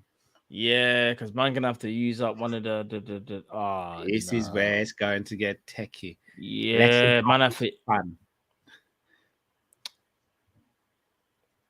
Gakpo and Jota. Which positions? You already know, man. So Gakpo through the middle, Jota on the left, yeah? Yep. Drift, do you agree? No. A man said K Gordon, we're doing too much. If you're picking K Gordon, we're doing too much. I'm picking K Gordon. Are you? I still no, but I said I still want to win the game. So we're starting. I think that team can win a game, but still not like overdo it. Yeah. What's it? Yeah. Yeah, no, it can run. It can run. You telling me that I can't run? So the reason I wanted us to do this is to look at our strength in depth. In my opinion, no disrespect, and I don't want this to be taken. This is probably the worst team we could name, right? No. Not the worst. We could go worse than this, bro. No, but within reason, obviously. Like, obviously, we can go worse. We can bring There's still a couple killers in there. We could definitely go worse than that. That's what I'm saying. Jota and Gakpo. I'm not having Cody in any team that's considered the worst team we know. Yeah. That's Cody. You know? No, but we're talking about the team as a whole, not individuals. Obviously, we could go crazy and dashing at Adrian or a couple of the youth players and all that. That front three could get you top 5. No, it couldn't. Yes, it could. No, it couldn't. Yes, it could. That front three could get you top 5. No, it's the mid. The midfield is a little bit inexperienced. How? That front three is better than Man United. The right hand side is inexperienced. It's just so crazy. So the left hand side is experienced, but am I lying? Is Man United front three better than that, Matt? Who have they got as there? They've got Rashford. Højlund, he's their starter though. Rashford, Højbjerg, Martial. He just said top 5. That Anthony. Get you top 5. Are you telling me you wouldn't rather that three than one of those, man? Gakpo and Jota. Now, Gakpo and Jota could do bits. That front three is a top 5 front three. And Ben Doak just learning. He's just learning, just taking in information. It's all right, man. You lot. That front three could get top 5. Is that front three better than Bailey, Watkins, and Diaby? Oh, it can definitely rival it. It rivals it. Exactly. talking about? No, exactly. Actually, no. Hold on. Hold on. Yes, it is. Hold on. Yes, it is. Yes, it Yeah. is better than them. I'm Yes, it looking is at better than Gakpo them. and Jota. Them man are seasoned. Are you? Hold on. You said Watkins. Don't get it twisted, Cal. And Doak who? is the only one Bailey there that's got and- the question mark against him. This is No, Gakpo no. and Jota, bro. Them man are seasoned, bro. Of course, that's better than Villa's front three. I can't believe you, man, are saying this front three gets top 5. Hold on a minute. You changed Doak with I'm Salah, not saying that. You're and it's a changing the Champions conversation League now. front No, three. but you said know, Villa. but you So how can't does do- one Doak all of a sudden make it so bad that it's all right, not you even like- change Watkins with Haaland, and that becomes a challenging front three as well. You can't just change Does it. it? Bro, Oh, be come on. honest, yeah. Because Diaby is obviously we know Diaby's a he's quality, but I'm not gonna sit here and say Diaby's some Not top madman yet. Do you get what I'm saying? Like he's not certain yet. He started well, but we've seen many players start well, bro. So like that's how I'm thinking. Okay, cool. Watkins, obviously we know Watkins. In fact, Watkins has done very well against us, but that's more to do with us. But so I give them Watkins. Watkins is a good player, but I don't think Watkins is better than, for example, Jota. Jota was the Yeah, player. exactly. That's what I'm You know saying. what I'm saying? And then you got Watkins can't play Gakpo as for well. Liverpool. Better than Bailey. Come on, even if you want to switch it, bro. Bailey's so inconsistent, Bro, fam. you could switch it whichever way you want. That front three is better than Villa's Guys, front three. be real now. Top 5. I don't know about top 5, but we could do some serious damage, though. Serious damage. Top 5, guys. That Look, is he's the top- learning all the That time. is the top 5 front three. It's not a top 5 front three. It is. Bro, It's not. It is. Two Don't- out of the 3, 100%. If That's you not a put the rest, season, if you put the rest of the Liverpool team behind that front three, so you had all the Dons back in, Soboslai, all that one, and that was our front three, we finished top 5. We wouldn't. Matt, do you think we'd finish top 5? All the other G's go I back think in we've got a very good behind that chance. front three. I think we've got a very good chance. Very good chance. Because I already know what I'm going to get from Gakpo and Jota. It's just whether Doak is good. And this is the only question mark. Is Doak going to be able to learn on the job, basically? Let's say Doak only gets like 5 goals or something, but Jota gets 15 or something. Or Jota will get the most because he's the more natural goal scorer out of all of them. So say Jota gets 17 and Gakpo gets like 14. And then Doak gets like 5. I just want to ask you at this point, and I'm not even being disrespectful, I'm just basing this off performances. What's the difference between Doak and Anthony? Okay, Højbjerg can't talk to Gakpo. Hold on, and are you Rashford actually and being, Jota. hold on, you're It's being a deadly serious conversation. here. I'm Hold being on. deadly serious. Jota and Come on, Rashford man. is a conversation. Gakpo's better than Højbjerg or Martial, and Doak and Anthony are literally at the same level at this point. So Oh, that's Man come United. on, That's now a Man United stop, front man. three. They're not the same level, bro. But we sat here and watched Anthony yesterday, Cal, and we were like, this guy can't even make a pass. He actually can't even find his own teammate. at Doak this hasn't point, even bro. played 30 minutes of Premier League At least football. Doak is fearless. Anthony, bro, I'm not But going to lie. Anthony, I haven't even seen Anthony stand up a man and beat his man Doak in a Anthony whole can't beat his man, season. no. Like, No. what Do you are know how we crazy? talking Do you know how about? crazy it is? Stop. You're getting confused with the nationality and the price. No, I'm Swap it not. round. No, bro. I kid you not. If Doak was in that Man United team, I can guarantee you Doak would do more damage. You want to know why? Even though, and I say, hear what I'm going to say now. This is Even wild. though his end product is still a bit iffy, bro, this man will cause Iffy? problems.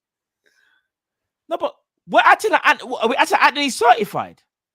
He's more certified than Doak. He's played. No, Champions in his League career, But in his what? whole, In his whole career? yes, he is. But in that game yesterday, are you telling me Man but United even wouldn't in have the been more Prem. dangerous with Ben Doak than Anthony? He didn't beat a player once yesterday in 90 minutes, Cal, and he's a winger. He didn't beat a man. What Doak 100% cooks Zinchenko at least once in that game yesterday. Doak is more of a threat. I'm not trying to say the end product. Here's the thing: is how his playing style, innit? If you put Doak at Man United, for example, Doak is gonna cause hella issues. Whether he gets assists or goals, only time will tell. It depends how he knits in with the others, yeah. But you see, if we had Anthony as our backup right winger, we would all be going crazy. will be like, oh, we've got a left-footed right winger. You can't even beat his man. Right. All he does is do some spinneroonie like Booker T. Bro, we'll get vexed. We're not vexed with Doak. Am I lying? I'm not even sitting here saying Anthony's the guy, but to compare him to a player who's barely played You're any taking my words out of context. No, I'm not. I said it. Who's more dangerous? Answer. All right, who's more dangerous? Anthony's more dangerous. What are we doing? What? Here? What do you mean? Based on what? What do you mean based on what? He's got because he cuts inside. Hold on. So who's got a better shot? Bro. Who's got a better shot? Definitely not Anthony. You are joking right now. You're trolling me. Both of you are trolling me. No, Anthony's got a better shot. Look, you know what? This is the perfect way to put it. Doak is more dangerous. Big up He's more of a Rich. threat. Anthony is also better than Garnacho, but his performances are absolutely night and day. Garnacho performs better than Anthony every single time he plays. Garnacho is better than Anthony, though. That's not even a debate. But career-wise, he's not though, Matt. Garnacho, you know why? Because Garnacho is more of a threat. Anthony is the more. It sounds weird, doesn't it? Anthony's got more strings to his bow. He's played at Ajax, but bro, Anthony right now is stinking up the joint. I kid you not. If you put Anthony at Wolves, we wouldn't even be saying that. We'll just be like, oh, is he that guy that they bought? Yeah, he ain't doing nothing. I kid you not. It's because he plays for Man United and because of what he done at Ajax. And when he scored a good goal, if I'm not mistaken, in his first season, he scored one. And I was like, okay, Anthony. Bro, he ain't done that. Garnacho's better than him, you know. No, I'm not having that debate, but Garnacho has actually proven something. All right, do you know? Let me rephrase it. Let me rephrase what I'm gonna say. Defenders are more scared of Doak than they are Anthony. That's what I'm gonna say, and I'm gonna leave it there. Not. Yes, they are. What defender is scared of Doak? I'm not Doak so I tell you why though. Doak is an unknown quantity, bro. You know what you're gonna get from Anthony. That doesn't mean they're scared of him. If you put Doak on the pitch, bro, defenders will be more scared than him than Anthony, bro. Have you not messaged each other while this debate's happening and gone, let's just run with it? No, not at all. But I'm just telling you, if Doak was playing right wing for Man United yesterday, he would have beat a man at least once. Anthony didn't beat one player for 90 minutes, Cal. So even though you're right that his overall career and his status in football and everything is way above Doak, and we're just talking about if there's a football match tomorrow, who do you want to play right wing over Anthony and Doak? I'm right here. Doak. I agree with this. Anthony's better end product, but Doak is more threatening with the ball. I agree with that. So that's what I'm trying to say to you. I'm taking the person with better end product then. Yeah, but that end product, even if your end product is only slightly bit better, but someone is way more threatening, I mean, you could potentially cause more problems if you're more threatening. It doesn't always work like that just because you got better end product.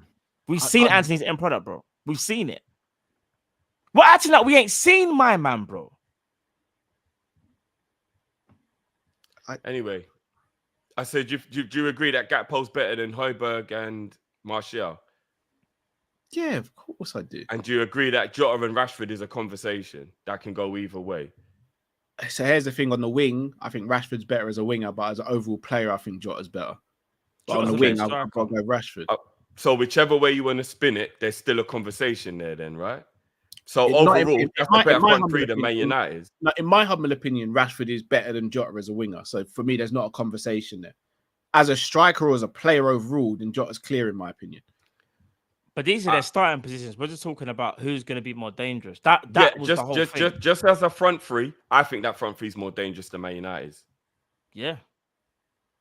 We'll agree to disagree then. I don't know. What have you seen from Højlund that's so bad at Atlanta that he scored 11 goals? That make you think that he's the guy? Over, say, say like over Gakpo, for example. Because remember, we're comparing. I just said Gakpo over Højlund. Okay, but you're saying, so you're saying Rashford is better than Jota. Rashford is a winger. In general, just in general. Yeah. As a winger, he's better than Jota. But as a striker? No, as a striker, he's Jota clear. We know this. But Jota's not playing as a striker here. But Liverpool, so that Liverpool front three is a threat, innit? It might not. It's weird, innit? I'm not trying to say they're definitively better, but they're, bro. Doak and them man are a threat. You know? Sorry, you man. I've just got someone at the door. Bear me one second. Yeah. Calm. Oh, like bro. I know people gonna think we're going crazy. I'm not sitting there saying, and it's Doak. It's Doak. Doak wants a word with Cal.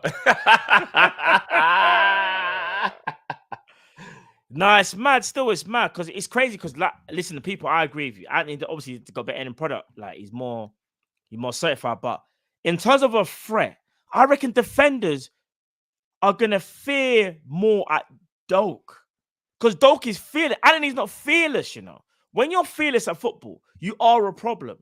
You actually are a problem, especially if you've got the tech to go with it. And we know Doak ain't no idiot. Man can't sit here and say he's the one. Can I just ask your question, Matt? The same question you were going to ask me about Highland. Why do I think he might be the guy when he played at Atlanta and only scored, 9 goals? Yeah, something like that. Yeah. I'm going to ask you the same question about Doak. When he scored 0 goals, hasn't completed 90 minutes. You know what it is about Doak? That's why I was careful with my statement. It wasn't an end product. I just said threat. I think Doak is a massive threat in the Prem. And I'm going to go back to something that we've been going back and forth about for maybe the last couple of weeks, me, you, and Drift. And we're talking about how pace and all that stuff is a big part of the game. Because Doak is electric, yeah, and he's fearless, he's going to cause problems. All jokes aside, if Doak didn't have his pace, we wouldn't be sitting there talking about him like that. Because he might have footwork, but it's like, if you haven't got that explosiveness, that's what makes Doak, innit? That's what makes him. He is a problem because he's mad explosive. Ask any top defender, bro. What do you hate going up against? It's pace. Why? No one wants to go up against pace, bro. I don't even think he's mad explosive. I think he's relatively quick. I wouldn't sit here and say he's mad explosive. Right. Okay, I'm not gonna sit and say it's faster than Adama Traore, but Doak is quick off the mark. He's explosive, bro. You don't think so? You don't think Doak's got to turn the pace? Bro. He's definitely explosive. What? Bro. You don't think Doak's got to turn the pace? No, he's got to turn the pace, but there's a difference between having a turn of pace and being explosive. But Doak is explosive. I'll rephrase it. Doak is explosive, bro. He is. I reckon over 20 yards, Doak would be in the top 5 Liverpool players. That acceleration to off the mark. You know what I mean? That when you're explosive, it's more about your acceleration. Yeah. Over what distance? In the 20-yard race, I reckon Doak's in the top 5 quickest Liverpool players. No, I'm shocked that you guys are speaking about Doak like he's been here and done it for years. No, he's rapid though. Doak is quick, you can't doubt his pace, but he is rapid. I never said he's not quick, but you said he's not explosive. What does explosive mean? It means you do 0 to 60 quicker than other quick people. Off the mark. Is he explosive? Is he quick off the mark? Yes or no, Doak? I think he's got a good turn of pace. I wouldn't sit here and say Michael Owen was explosive. That's what I consider explosive. So you have to be Michael Owen to be explosive. Do you have to be Adama Traore to be explosive? You don't, bro. Nunes is explosive. Yeah? But Doak isn't. But Nunes burns Doak for breakfast. What are we doing here? I don't because he burns. Hold on, no. Wait there. Bro, I'm not gonna lie to you. What you're saying here is not adding up, and I'll tell you why.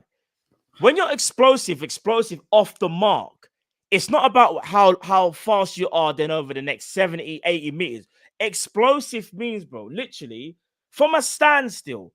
How are you getting them 50 meters in front of man, so to speak? Like, how are you going to do that 5 meters in front of man? Do you get what I'm trying to say? He's explosive, bro. Nunes is an overall lie. Nunes is what you would say. Nunes is just rapid. Nunes is one of them. He's in a rapid conversation. Okay. Do you get what I'm trying to say? You don't think Doak is explosive off the mark? Cal, I'm telling you, over 20 yards, Doak is definitely Liverpool's top 5 quickest players. Definitely over a 20-yard race, 100% Doak is in Liverpool's top 5. People might catch him up, but he's still explosive because it's explosive off the mark. That's how I see it as explosive, isn't it? Like your acceleration, straight off the bat. Do you get what I'm trying to say? That's how I read explosiveness. That's how I read it, anyway. Fair dues. Anyway, we just went way off topic there. I'm not gonna lie. I'm kind of shocked with what I've heard this evening. I'm not gonna lie, I'm very shocked. But cool. This team here that we've got on the screen, if this is one of the worst teams we can put out, have we gone overboard about our lack of depth? Yes. Explain, bro. Because I really think the only place we have to worry about is centre back. Really worry about. Could we have better players? Yes, of course we could. Endo can be upgraded on. Besetic could be upgraded on. Connor Bradley can be upgraded on. There are definitely players that we can upgrade on 100%. But the fact that Joey is actually the backup right back and Connor Bradley is third choice, as an example, I think Joe Gomez is an extremely good, capable right back debutant for Hold Trent. that there, though, Drift. But Joey, the problem is, though, Joey's not just backup right back, because if one of our centre backs gets injured, he's got to fill in there. And that's why I said I think centre back is actually the only position in the team that was the real issue of concern. Which I said, I'd even say Connor Bradley as well, bro. Like, as much as I rate him, but this is based off of Gomez playing right back, bro. That's what I'm saying. This is based off of Gomez and Bradley's third choice right back. No, but this is because you put the worst team out that could be put out. Do you get what I mean? Gomez would be that right back if it was a second string team. Do you get what I mean? And Gomez is an extremely capable right back who I've got no issue with whatsoever. Do you get what I'm saying? Well, that's me personally. Other people might, but that's what I would. So if we'd have brought in another centre back, that meant that Joey could remain back up to right back and would be fourth choice centre back or fifth choice centre back. I would think that we would be almost in a brilliant position. Because for me personally, yes, you could upgrade on Endo. You could. There's absolutely no doubt about that. But you know what? McAllister fills in extremely well. Besetic proved last season he's very good in that position. We have other players that can play that role well. They might be able to play it to a Tchouaméni or to a Caicedo level. No, they can't, which is why we could upgrade.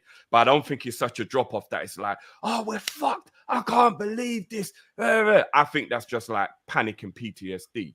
Like, I think if you really sit down and deep it, McAllister and Besetic are actually very good at playing that role. So I think centre-back is the only real concern until we get to a position where we can go and get a Tchouaméni or a Caicedo or whatever, like maybe next window or something like that. For me, I think it's glaring from this. I think it's right back, centre-back, DM, and right wing. If we're to be bona fide title challengers / winners. But weren't you one of the number one, and I'm not even calling you out, but weren't you one of the number one advocates for Besetic is a special talent? Yeah, think about what I said with DM though, Drift, without me having to say it out loud though. I can't remember. Matt knows what I'm talking about, don't you, Matt? What, you mean like you want it to be like a brute who don't take no nonsense, you mean? No, I'm not talking about for this team. I'm talking about DM as a whole. Yeah, I'm even talking about... I'll be honest with you, even though you both said Besetic here, I think Besetic has to be a starter for us at this point in the DM position. Oh, so you would actually put Endo in the category of this team here? You would swap Besetic for Endo? I would have put Endo in this team. Oh, okay. Oh, right. Endo, yeah. I would have had Besetic. For me, if everyone's fit, Besetic's the starting DM for me. And then you pick the eights who you want to complement him. So right now in the first team, would you actually, let's say Besetic was fit, you'd have Besetic there, well, because we're playing McAllister at 6 at the moment, innit? But I think Endo's still learning the ropes. But would you have Besetic there? Yeah, I would, because I think we're wasting a lot of McAllister's talent in the 6. I think we forget how creative and how destructive McAllister can be when he's closer to goal. I know there's so much I want to say, but I can't say. But you know what? I think McAllister is the type of player, and this is the beauty of having a talent like him, that he'll just do whatever job's asked of him. But that's of course. But we want to get the best out. We want to get precisely. We want to get the best. I hear you. Because like, but I'm just saying, he'll always do a good job. So Bosla is another one of those, though, Drift, right? That you can ask him to do pretty much any job. You can ask him to play left wing, right wing, but we want to see Bosla as close to goal as possible, because look what he did on Sunday. That's what I'm saying. So what if I said to you, look, that there's a possibility, based on wanting to have more possession, based on wanting to be completely the opposite of what we used to be, Gravenberch may have been brought in because the three in the midfield is actually going to be Gravenberch, Szoboszlai, and McAllister. And McAllister will continue to play this role, but be a bit flexible with it. So it won't be like Flacco that used to just be told to sit there. It will be like, if Gravenberch comes back because thingy's gone forward, so be it. There's like flexibility within the system. I think Gravenberch, those are the three midfielders. that he actually wants to have in there? Sneaky Do you have a suspicion. problem with that? No overall, but yes, if we're trying to win the league, because I don't think that wins us the league. Because you have to look at what the competitors have got and what the competitors are doing. I think Gravenberch goes into. But the mad thing is, though, Cal, if you look at the competitors, I don't think it's necessarily just about what their midfield looks like. It's about what it does for their balance, for their system, for their overall team. Well, And I put it this way: if a team's counter-attacking us, do you trust Gravenberch, Rice, or Rodri to stop that? Or should I say, Rodri, who do obviously. you trust the least to stop that? No, of course you've picked seasoned DMs in it, so we know who those are our rivals for the title, though. But you've gone for a very specific scenario, Cal, where I could say, okay, well, let's say we do concede a goal from that one counter attack that you're saying, where clearly Gravenberch or McAllister's nowhere near as good, but we're winning the game 3-0, so it's 3-1. From that one moment in the game. Like, it's not like it's going to be a constant every minute of the game. Their man are just getting havoc all the time kind of thing. You're missing the point, though, Drift.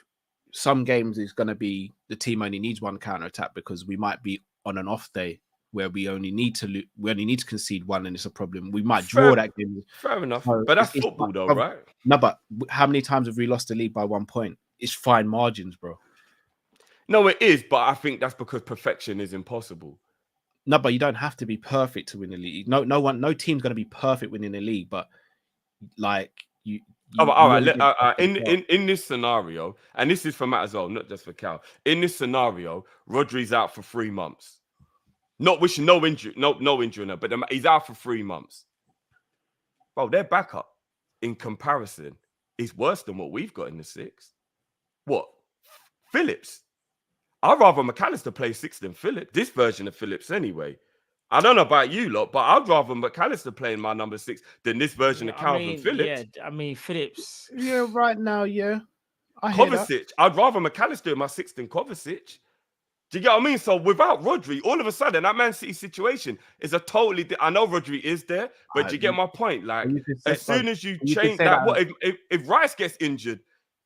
Like, obviously, say, like, example, right, Partey's out now, and it seems like he could be out for a little while. So, again, not wishing no injury on anyone. But if Rice got injured, it's Elneny. Again, I'd rather McAllister playing in my 6 than Elneny. So, everybody's in a scenario where it could become that. No, but you could use that example with anything, though. And like, what if we lost Trent? What happens then? We got Gomez. Who's not going to provide us with the creativity we need from right back. 100% not, but now we've got What if we lose Salah and Gravenberch in the team. It's not as big of a deal, though. Last year it would have been devastating. This year it's not as big of a deal. Well, tactics would definitely change, though. If Gomez tactics would 100% change. Yeah, because I think Klopp kind of said it in his interview when he was like, "Oh, he was asked a question." What happens if Salah gets injured, boys? Salah.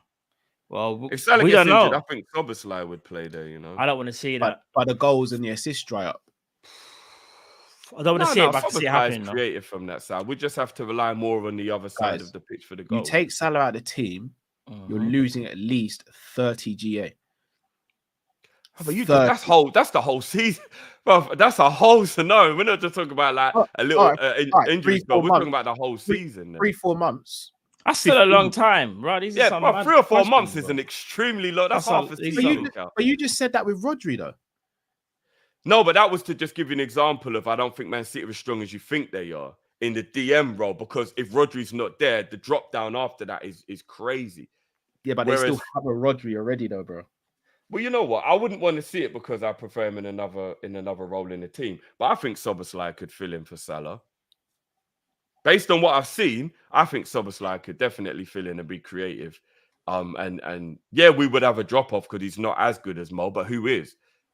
Like, I think Szoboszlai, and now we've got Gravenberch, you can come into the midfield. It wouldn't be as big of a hole, which is why Matt was spot on, and I say it because he said something I hadn't thought about. Gravenberch is being brought in so that 8 is strong. A lot of people just kept going, the 6. He's not. But we brought him in so that the 8 is strong. Because last year, I think that 8 was the biggest issue. I know a lot of people had a problem with Flacco's legs, but 8 was the real issue for me last year. Until Jones came back into the team when we went on a run, like the 8 position was very weak last season. Very weak. You know what I mean? And that's where I think our team really struggled. I think if you put McAllister and Szoboszlai in with Flacco last season.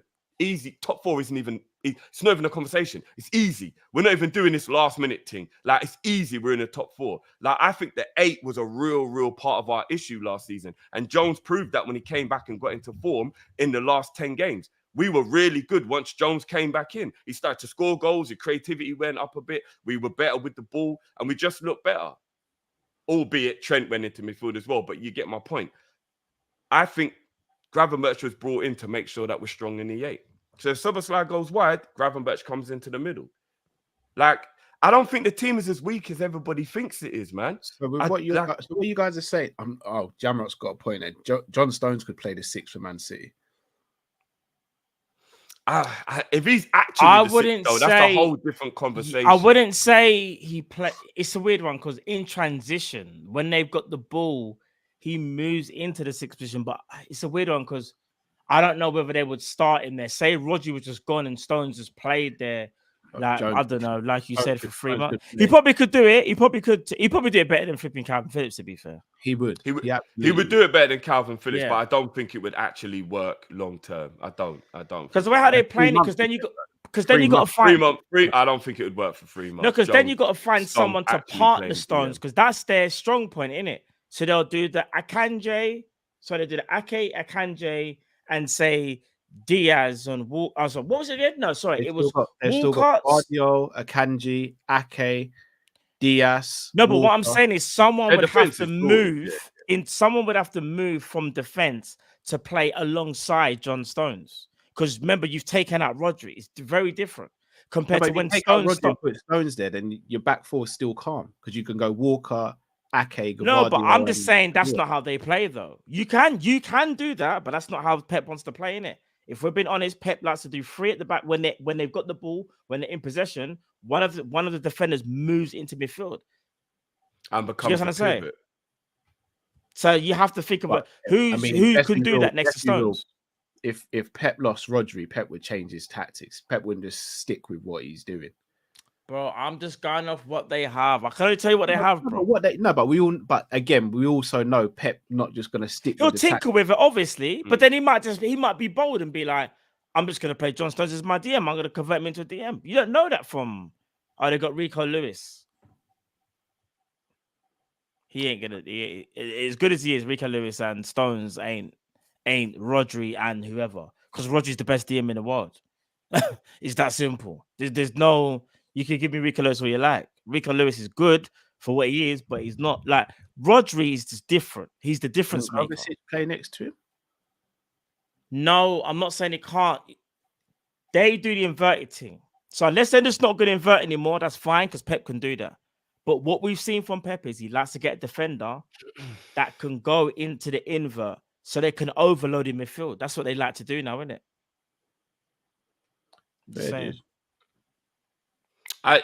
The moral of the story, I don't think we're as weak in midfield as people think. So based off what you're both saying, where do you expect us to finish this season?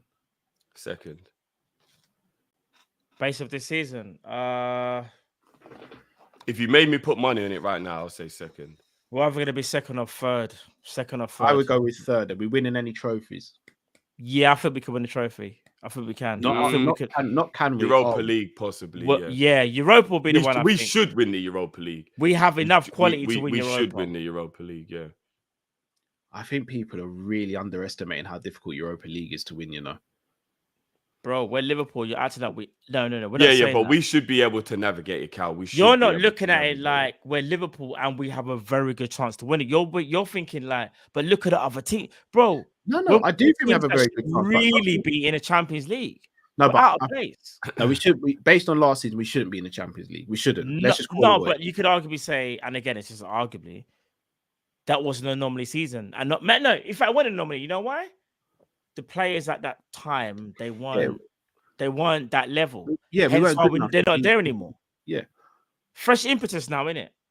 If we was in the Champions League, Cal, I would say there's only 5 teams that were above us to win it.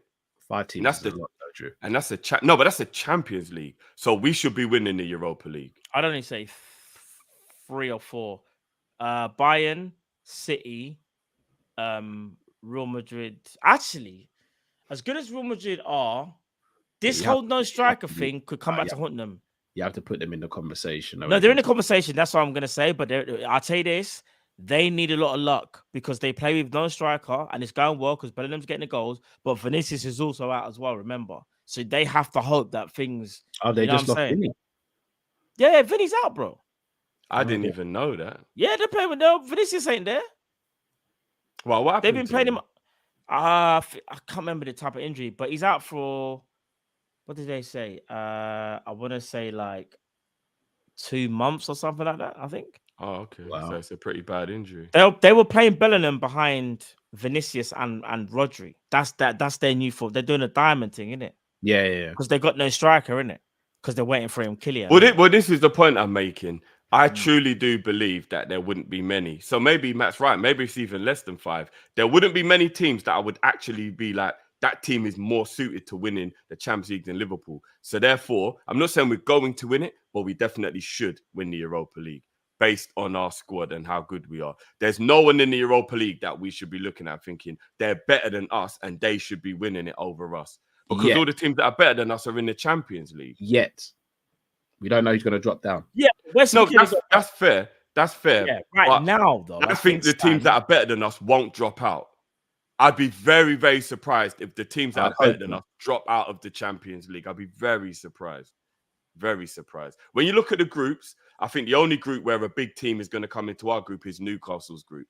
Other than Newcastle's group, I don't really think we should be scared of the other teams that are going to drop into the Europa League. We really shouldn't. All the best teams are going to go through to the next stage of the Champions League.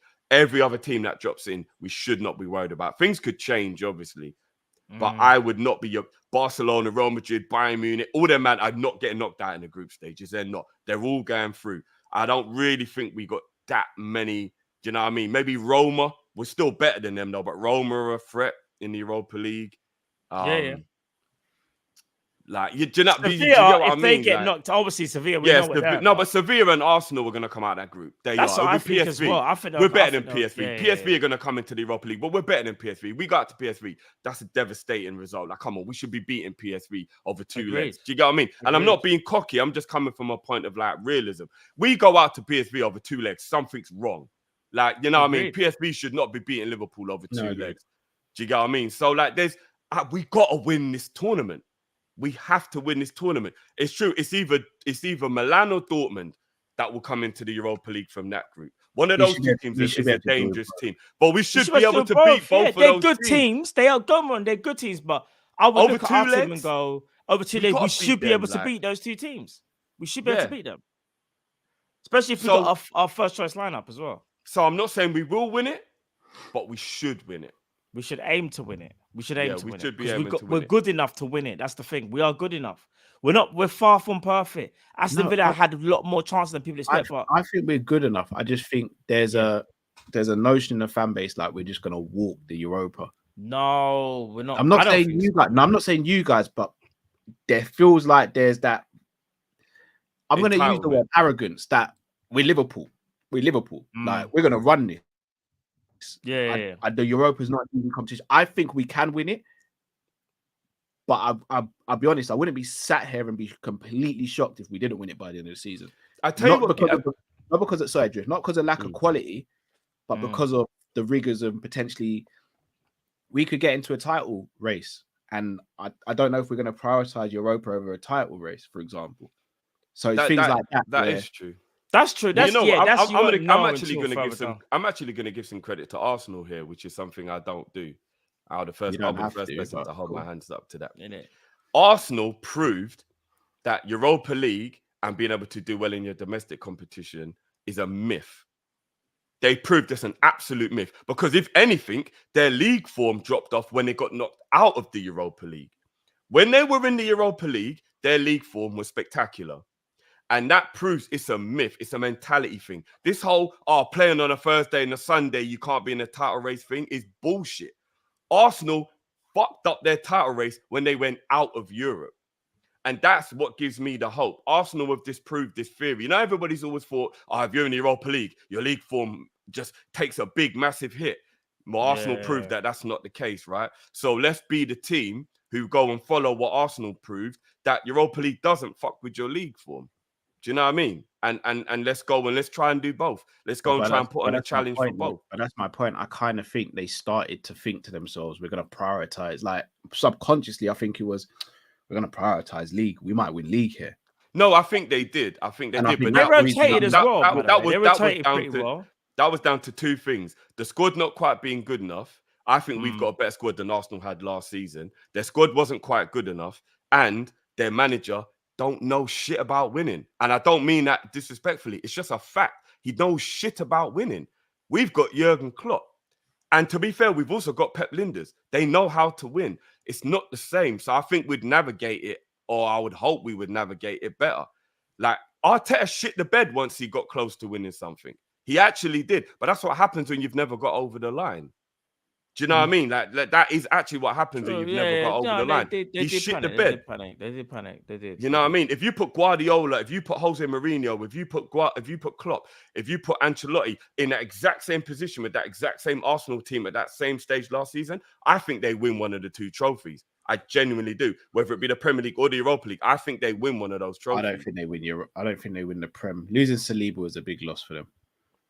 Yeah, that was a very no, it was. But I think they win one of them. I do think they win one of them. They still had an 8-point lead over City at the point they lost Saliba, Cal. Like, I don't think Mourinho or Klopp or Guardiola drops that 8-point lead just because of a centre-back. I don't. I could be wrong, but I don't. I think they find a way to do something that doesn't make it bother them as much. Do you know what I mean? I just do. But right. I don't know. Might be right. Right, let's move on to the last topic before we hit up the supers. Director of football. Schmatker's 3-year situation, I'm going to call it, is going to be coming to an end soon. Entanglement. Schmatker's moving crazy. Do you think Schmacker will stay beyond the 3 months? Yes.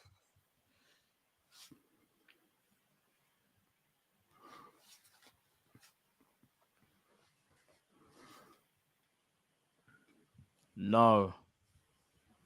All right. Why yes, Drift? Because there's no one else. There is. No, we cannot. Right. We cannot. All right. Thank you. You finished the sentence well. Matt, why do you think no?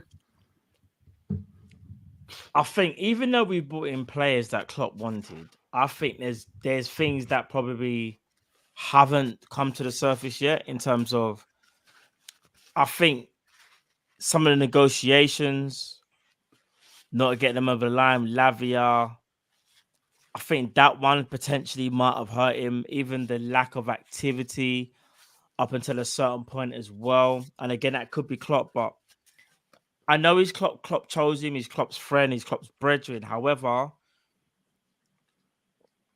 something just says to me that, like, I think maybe Klopp might want more. Like, as good as people can say he got smacked.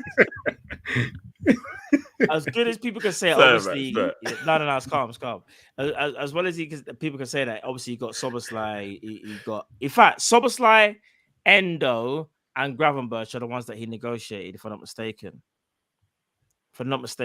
He didn't negotiate Szoboszlai. No, he didn't. That was the sporting. That was Yeah, that was just a release clause. There's no negotiation there. No. It wasn't even that. There was something else, actually. There was some negotiations and someone. That's it. See, Caicedo. It wasn't even Schmacker, you know. It was. I think it might have been Mark Gordon on one of them, man. There still. That says everything I need to know. Hogan, isn't it? Yeah, that's everything I need to know. Let me ask you a little question. I'm gonna do a it. devil's advocate just quickly, and now I get why Cal does it because it's quite fun. I'm gonna do a devil's advocate. Yeah. The backlash ain't fun, but the backlash is not fun. Yeah, no, the backlash, but the shit stirring part is fun, isn't it? The shit stirring part is fun. I'm gonna be honest with you, lot, yeah, but I want you lot's opinion first. We have had a lot of issues with Schmacker, whatever's been going on, whatever's been said, etc., etc., etc. But if we were just going statistically, yeah, but like a director of football version of statistic would be signings, right? That would be what you would call a statistic for a director of football. Statistically, name me a better window we've had under Jurgen Klopp than this one. 2018. Yeah, that's easy. That's one. How many more? 2020. Jota, Thiago, Tsimikas. I disagree. I don't think that's a better window. Ooh, probably not. Probably not. But I you know what it is, though. You're just going off. Nah, do you know what it is? It's influx tax. You're just doing the influx tax thing. You know why? No, I'm not. No, not you. Drift. Not the reason I'm saying that is because obviously this has been our best window in terms of players that we wanted to get. But it could have been, in a weird way, any director of football that could have done these deals because No. Let's not do that. Let's hear not me, do that. no, Let's at least hear me give the out. man the credit No, that done it. Let's not influx do that. tax That's hit, fuckery to bro. do that. Come on, man. We Bro, can't do that. I'm He not did it. We doing that. can't say anybody Bro, could have done okay, it. all right. Let me ask you He this. Let me. did it. Did he negotiate the McAllister deal? We don't know. Did he negotiate the McAllister deal? We don't know. He didn't. Julian Ward. Has it actually been confirmed that Julian Bro, Ward, yes, bro, Julian Ward. Every single Okay. journalist has. So Okay, that's fair enough. So he didn't do that one. Fair enough. Soberslide was a release clause, no negotiation. So all you have to do It was was just still go. him that done it, though. Oh, bro. Okay, all right. Leipzig. Well, I'm calling you up. Yeah, we're gonna pay the clause. All right, that's great negotiation. No, but it wasn't just That's that. what He you was got brought part in of the for. talent identification Hear as me well. out. Hear me It's out. literally not just about. No, but the you're acting release like clause. George gave Klopp the name Soberslide. You what, bro? Soberslide was on our recruitment when he was at Salzburg, bro. But it's still George's job to But let assist me the land whole with this one. situation and pick that player. I'm gonna give you. I'm gonna give you. No, I'm gonna give you your flowers, but I'm gonna let you. But hear what I'm gonna say now, though. He negotiated for Gravenberch. We are happy. He negotiated for Endo. Some of us might not be happy. Was that the player you wanted? But he's still done his thing. So really and truly, he's negotiated, in my opinion, 2 deals. And I'm looking at it like that because I'm going to look at what you actually did. I'm looking at what you did. You negotiated for Endo. Okay, that's fine. You paid 60 mil for a 30-year-old. I mean, I don't know how people see that in today's market. I don't know. And it's rising. Whoever paid for Endo based on his valuation. Yeah, 30, might I add. Yeah, for the Bundesliga, regardless of how well you think he is, you still got to think of the age. Then Gravenberch, I'm gonna give him Gravenberch. I think that's for me, that's a top signing. You done well there. So I'm looking at it like he's done well, in my opinion, very, very well in one deal. But he's negotiated free. Okay, he's negotiated free. He only paid the release clause, but people want to say it's negotiation. That's absolutely fine. He puts up the phone and said, we're going to pay the clause. That's absolutely fine. Mike Gooden could have done that from his bed as well. So it's nothing. And then you got Endo who negotiated that. Some people might say it's a little bit over the thing. If you deep it, bro, he's not our best negotiator. Are we going to give him credit for those players that he brought in? Yes, because he's brought in the. Said he was our best negotiator. No. I'm just saying, like, he's not our best negotiator, but I'm going to give him credit for what he's done. But when we look at other people and what they've been able to do, especially the Don, when I see my sporting director can sell Ryan Brewster, no disrespect to, because he's going to come out wrong, but certain man that want of their value and sell them for certain prices and still do what Schmatker's doing as well, that's why I'm looking at my sporting director, bro. And it's been a minute as well. It's been a bit of a panicky thing for Liverpool as well. Hasn't been plain sailing. I'd actually say if Endo was supposed to be the guy, why was he the third choice?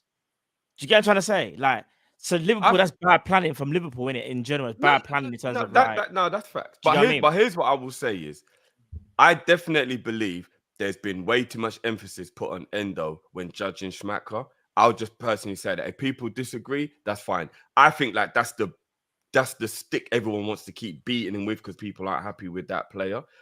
And not only that, and again, I'm still playing devil's advocate. I'm not literally saying that this is what I think. I'm just doing the devil's advocate thing, yeah? I'm saying value. This has been our hardest window to negotiate for a long time. We lost a lot of players that he had nothing to do with, by the way, and then had to come in and tidy up a big mess. There was a big gaping hole left in our team that he had to come in and clean up. It weren't the easiest job in the world. It wasn't. This summer has been a very difficult summer compared to a lot of other summers. So there's the difficulty of the summer not also come into consideration when you're thinking about the type of job that was done. No? I thought you'd frozen for a sec. Yeah, so did I. Say that again, bro. What? No, Say no, that, I say lost that The again? difficulty of the summer in Yeah. terms of outgoings as well, and what you have to cope with, and Yeah. who you have to replace, not come into the thinking of whether somebody's done a good job. It's unprecedented. We've actually done something that's never been done before, to literally replace an entire midfield in Can I one say this window. though? Am I allowed It's to say actually this? never been. If anyone can tell me when it's been done Yeah. before, fair enough. I've never I ever seen an entire midfield Alright. replaced in one window before.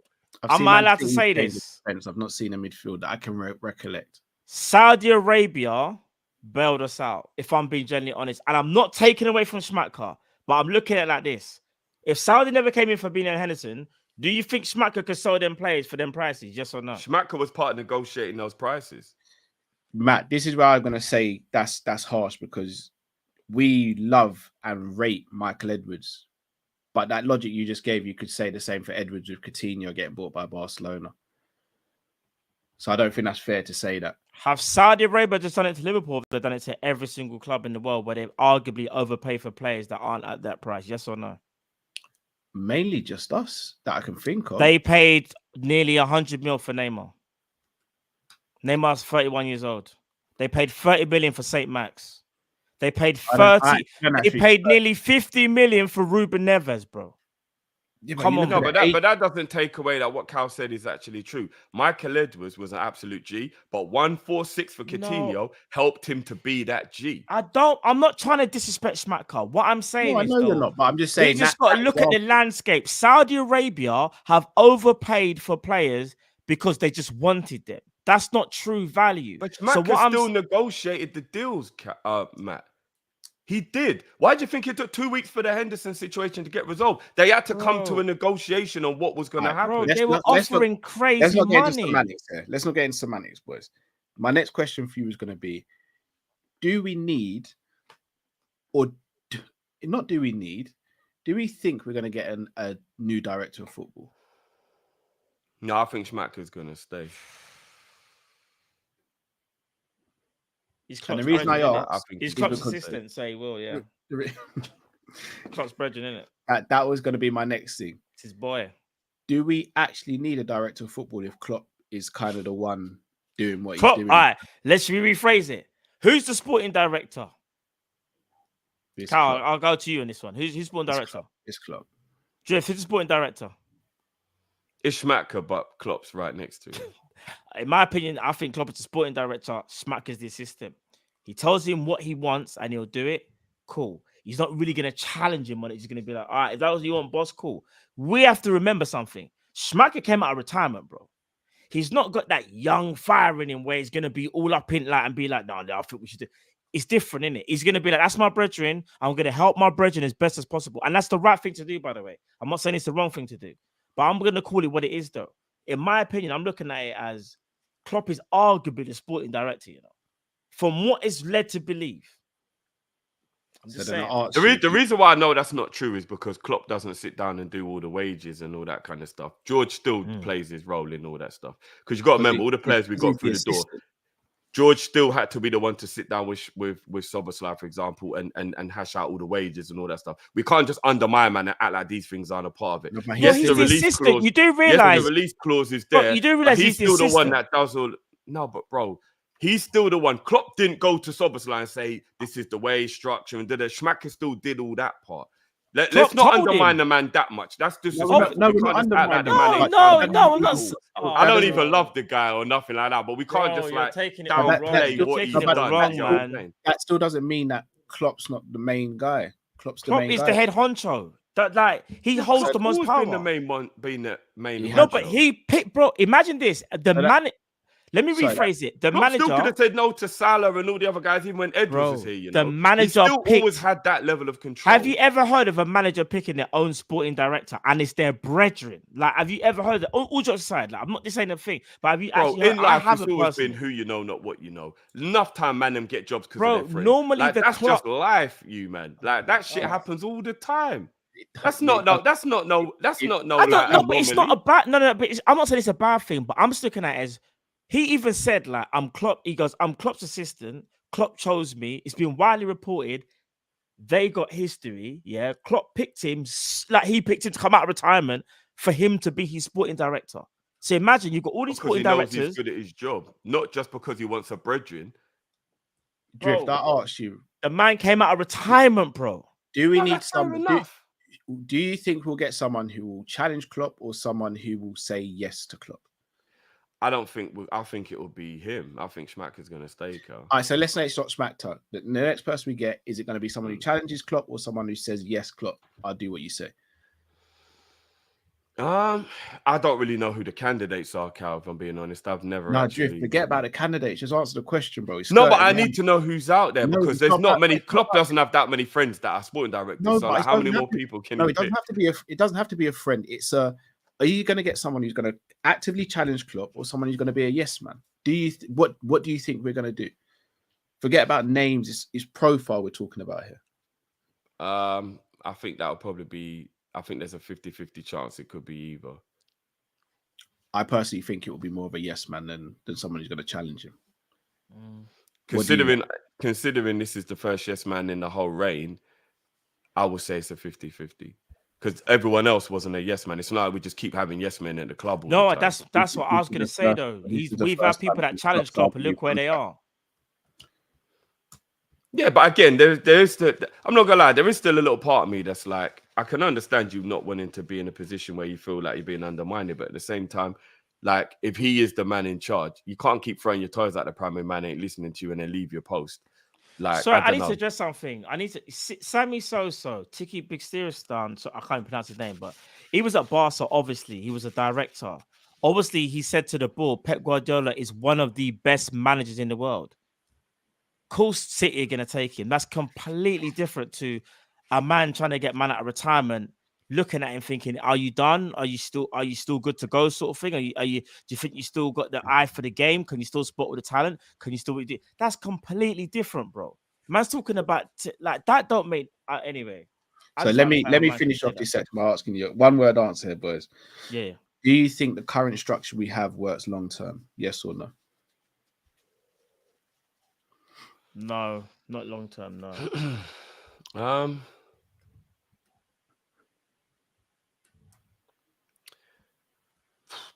Klopp needs to be challenged. As great as he is, he needs to be challenged because he's not perfect. I definitely agree with that, but Do you see what I mean? other than not buying a centre back, I still think we had a pretty good window. We And if did, bro. and if apparently everything was Klopp, if apparently this whole window was Klopp's decision because Schmacker's just a yes man and it's got nothing to do with Schmacker, I think Klopp did a pretty good job this summer of being a director of football or whatever you want to call it. So can it work long term? Maybe. Evidence will probably say no, based on people like Arsene Wenger and Alex Ferguson and people in the past that like it's a bit outdated for that to be the way. I agree with that. I agree it is a bit outdated for the manager to be in control of everything.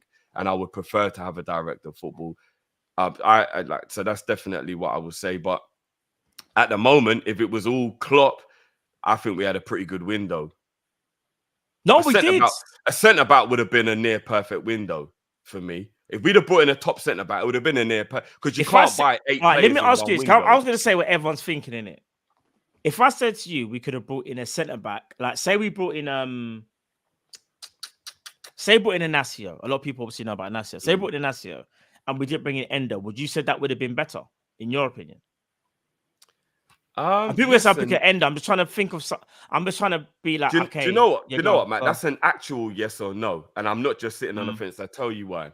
Because even though we have a big question mark over Matip and Gomez as our centre-back pairing, if Konate and Virgil aren't there, if they play to the potential that we know they have, it's not actually an issue.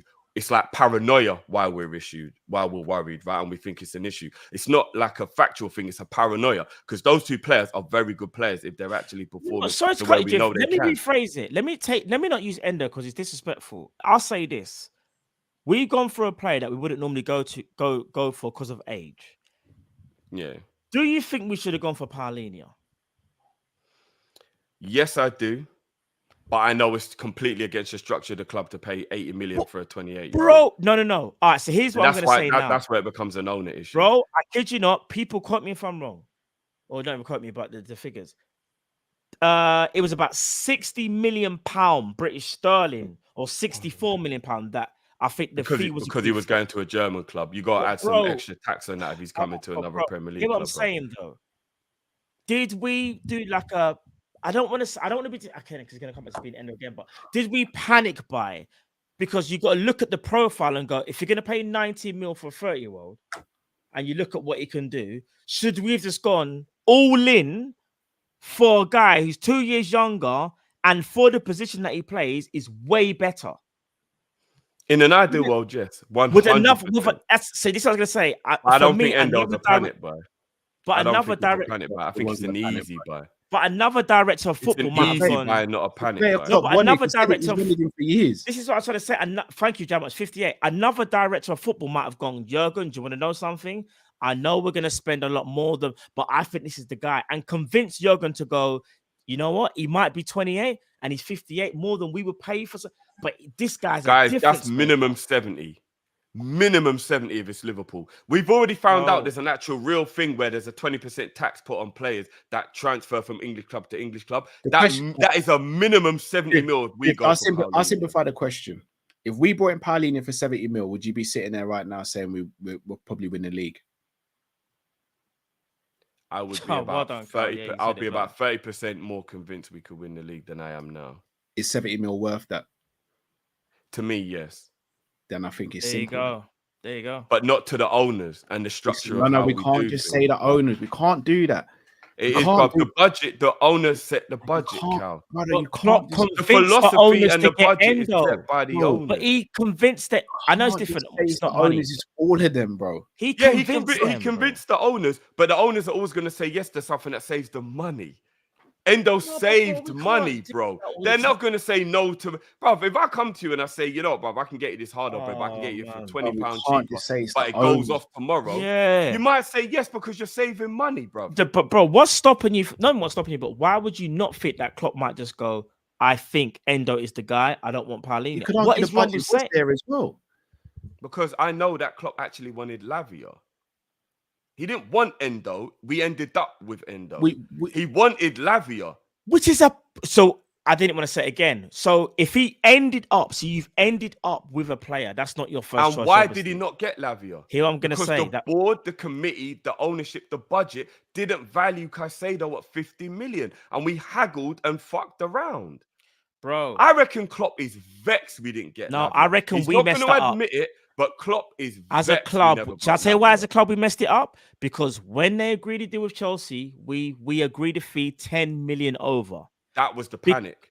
That's the part where the panic set in. Bro. So the money was there. Liverpool were trying to be shrewd and get a player for a certain price, bro. No, that's the fact, but the money was always there. It's actually come out from reputable journals that the board and the recruitment didn't value Lavia at 50 million and weren't willing to pay. But they valued him at 60. It's not worth that. No, that's when we panic. You know, like somebody forces you in, and that's what made us look stupid. What I'm trying to say to you is this. No, it's not even that. Why do you think we kept doing that dumbass 42, 44, and all that crap we kept doing? We looked at Lavia, and Klopp and the rest of the board said he's a great talent. But if we spend 50 million on this player, what's this going to mean for a percentage? A lot of reputable journalists were even saying that as well. Whether you believe that or not, I don't know. What I'm saying is this: we saw a player there and we dilly-dallied. If Klopp really wanted to pull the plug on that 50, he could have got that done. But he was faffing about with him and Schmack kind of faffed that one up. The bids, bro. Klopp had nothing to do with the bids. That's not Klopp's job. Klopp can't tell Schmack what to go and bid for. I'll be honest. Klopp said who he wants, and then they saw it out. So you think that's Schmacker's fault then? That's the director of football's fault. But Schmacker's working under the restraints of the whole recruitment that didn't think he was worth the money. It's been said publicly. They didn't think he was worth 50 million. I just don't feel. Yeah, we didn't value him at that. You're right. So that's got nothing to do with Klopp, bro. That's Klopp. But that's Klopp. Klopp says, "Get me Lavia," and then them men are supposed to go and get it done, bro. No, bro. Hear what I'm going to say. So what, now Klopp's the one who negotiates prices? No, bro. They never... Klopp, Schmack, the recruitment team did not believe that he was worth 50 mil. And then what happened? When they realized their top target had agreed with somebody else, they said, oh my days, Flip, we better do something. And they went in over what he was actually valued at. Bro, it was just bad organization from us as a whole. So when I say bad organization, that's Klopp from had nothing to do Jurgen, with that, that's bro. from Schmatka, that's from the owners, that's Klopp everybody. had nothing to do with the negotiation. Why has for Klopp always Lavia's fee. abolished for? I don't. All right, No, cool. Lavia's fee has nothing to do Alright. with Klopp, bruv. Nothing. That's not his job, bruv. That is But he's not allowed, his job. but Klopp is allowed to sit here and say, I can convince the owner to spend 111 mil and agree a fee for Brighton for my man, yeah. But it's got nothing to do No, with the fees. I think Klopp said, I want him. If there's a possibility, go get Come me him. on, bro. And then it's down to the board. It's down to the board and the recruitment to go and put the money down and sort out that part. Klopp. So you're saying Klopp does everything then? You're basically saying Klopp does everything. I bro. don't think he does everything. I don't think he was. I never said he does everything, but he has a massive input, bro. If he negotiates fees, he does everything, bro. Like he literally must do everything. Bro, Jurgen Klopp will say, I want this player. Yeah? Yeah. Schmatka is going to negotiate. They're going to work in tandem, bro. It's the manager and the director of football. Of course, they're going to work in tandem. What you think? What you genuinely think Klopp's just going to go? Yeah, Schmatka, I'll leave this one to you, fam. You decide what you want to do, bro. He's the freaking coach. No, what do you think he's going to say? It's not. I leave it up to you. It's that's who I want. Go and get me him. Can I just say something though? And you don't. Okay, cool. What I will say, I actually agree with Drift here, Matt. I don't think Klopp was involved in the negotiation itself. But what I will say, and this is the bit that perplexes me, and Drift, I don't think you can sit there and say it's the owners. There was a £5 million difference in valuation between Liverpool and Southampton for Lavia.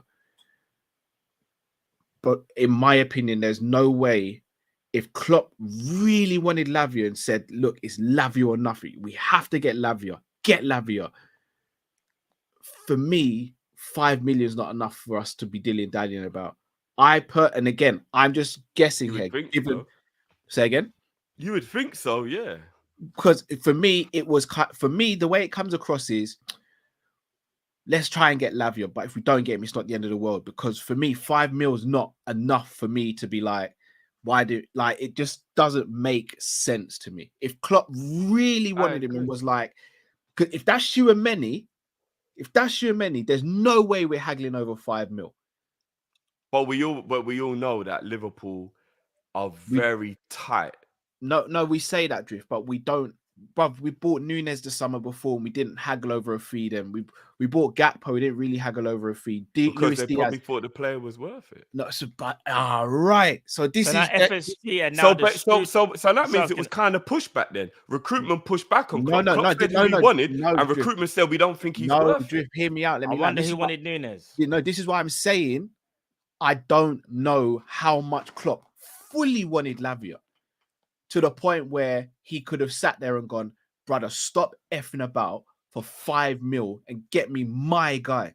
I think he saw Lavia as a player that thought, yeah, he's a good player. Yeah, we'll take him. But I don't feel as though it was, we need him. Stop playing about. We need Lavia. Stop playing about. Whereas when it comes to a Tchouaméni, a Nunes, a Gakpo, a Luis Diaz, it was, don't take the mick here. Go and get him. Don't even mess about here. So that's where I think there's a little traction. And that's where, in my opinion, recruitment needs to be tightened up. Because stop going for these players that you think, we can do without. Go and get the man that you really want and make it happen. But also, be sure enough in yourself that if you can't get your first target, make sure you have a good second and third target backup, like we did back in the day when we couldn't get Mario Götze and Brandt, and we ended up with two better players in Mane and Salah. I think that's where the confusion is. Hence why I go back to the question, I want someone who's going to challenge Klopp as opposed to a yes man. But I'm going to be real with you guys. I personally think if we get someone in to challenge Klopp, I don't think Klopp's going to like it. I think he prefers working with a yes man. Yeah, he does. Of course he does. I'm not saying there's anything wrong with time that. at Liverpool. He worked. If you're a Liverpool manager, you just want to just do your thing.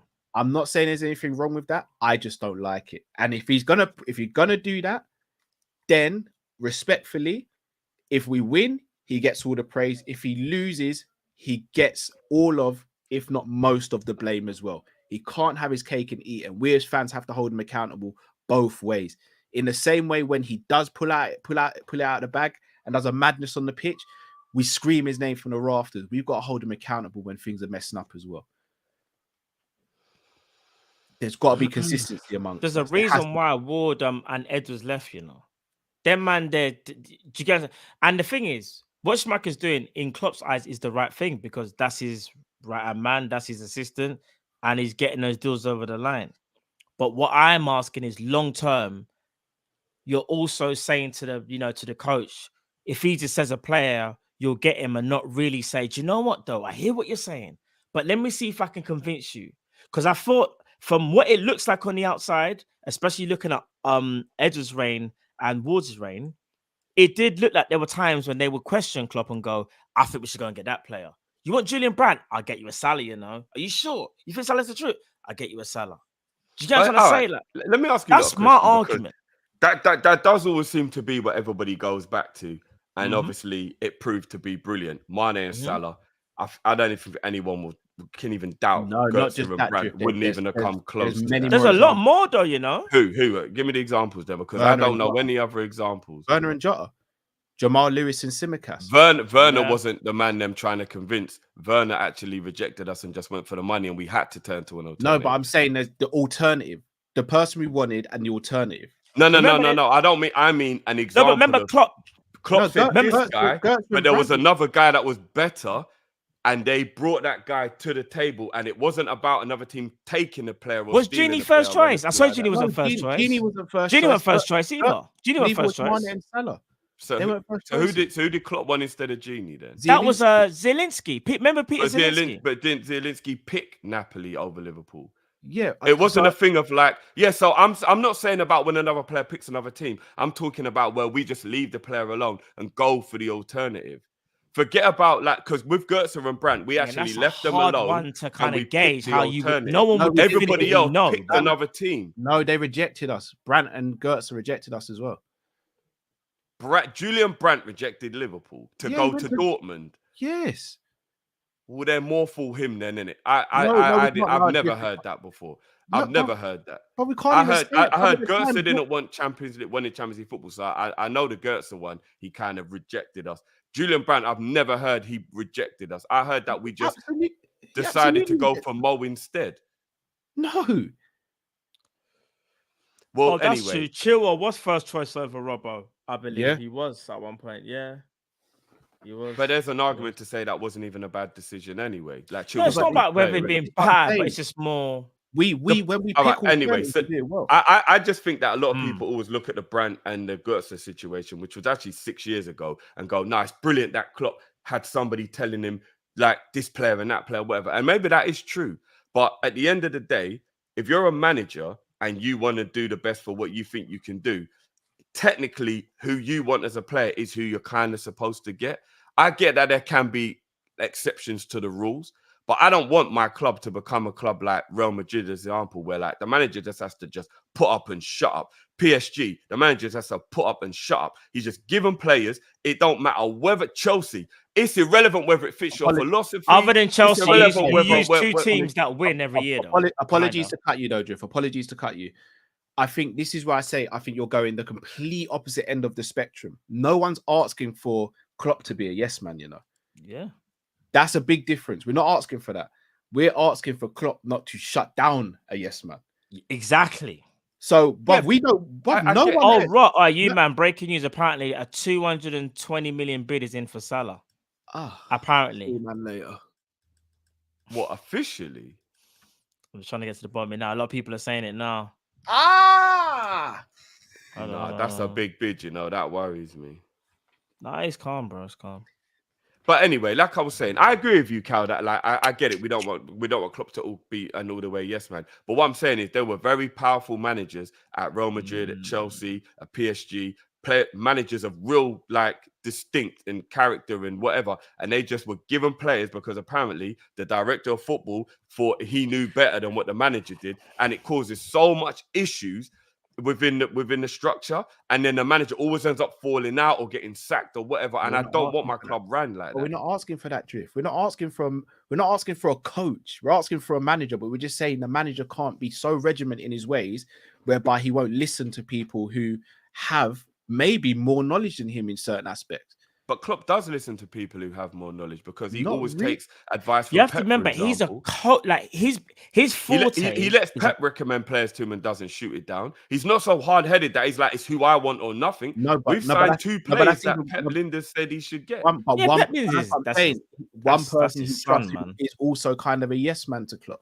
Pep Linders is his son, bro. No, but whether he's a yes man or not, the point That's is his son, fam. he still took the advice from Diaz and Gakpo from Yeah, Pep yeah, yeah. Linders, and he was like, okay, cool. If that's who you think, like he's not so He'll stubborn. listen He's to like, Pep Linders. No, you're he's right. not so, He will you listen get to what Pep I mean? Linders, but I don't So think it's he'll about listen to getting a any- sporting I don't- director that Klopp trusts more than like not getting a yes Yeah. man. Do you get what I mean? Because I think Edwards he trusted. Maybe it came to a bit of a loggerheads in the end. So you're telling But me I think he trusted him.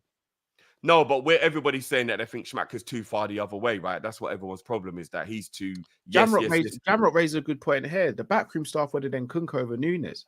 Yeah, someone told me that. I won't say who, but But we won't know whether what turns out to be the better move until maybe a few years down the line. So that's neither here nor there at the moment. No, it's not about what turns out to be better. It's just more about it's showing you that there are times when you've been given an alternative, but you're always going to go with probably the person that you just want to go with, innit? It's more about what all we're saying is this.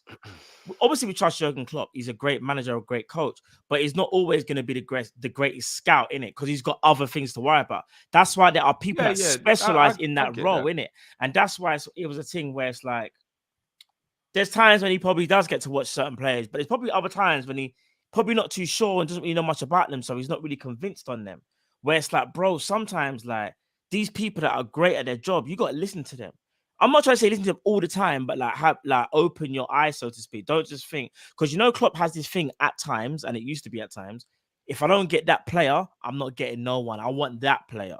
Whereas I feel like a little bit that's changed a little bit, and probably because we've had to, because that stubborn approach I still ain't think gonna that's get you based nowhere. a lot on structure, budget, and all that. But again, let's not go into all that.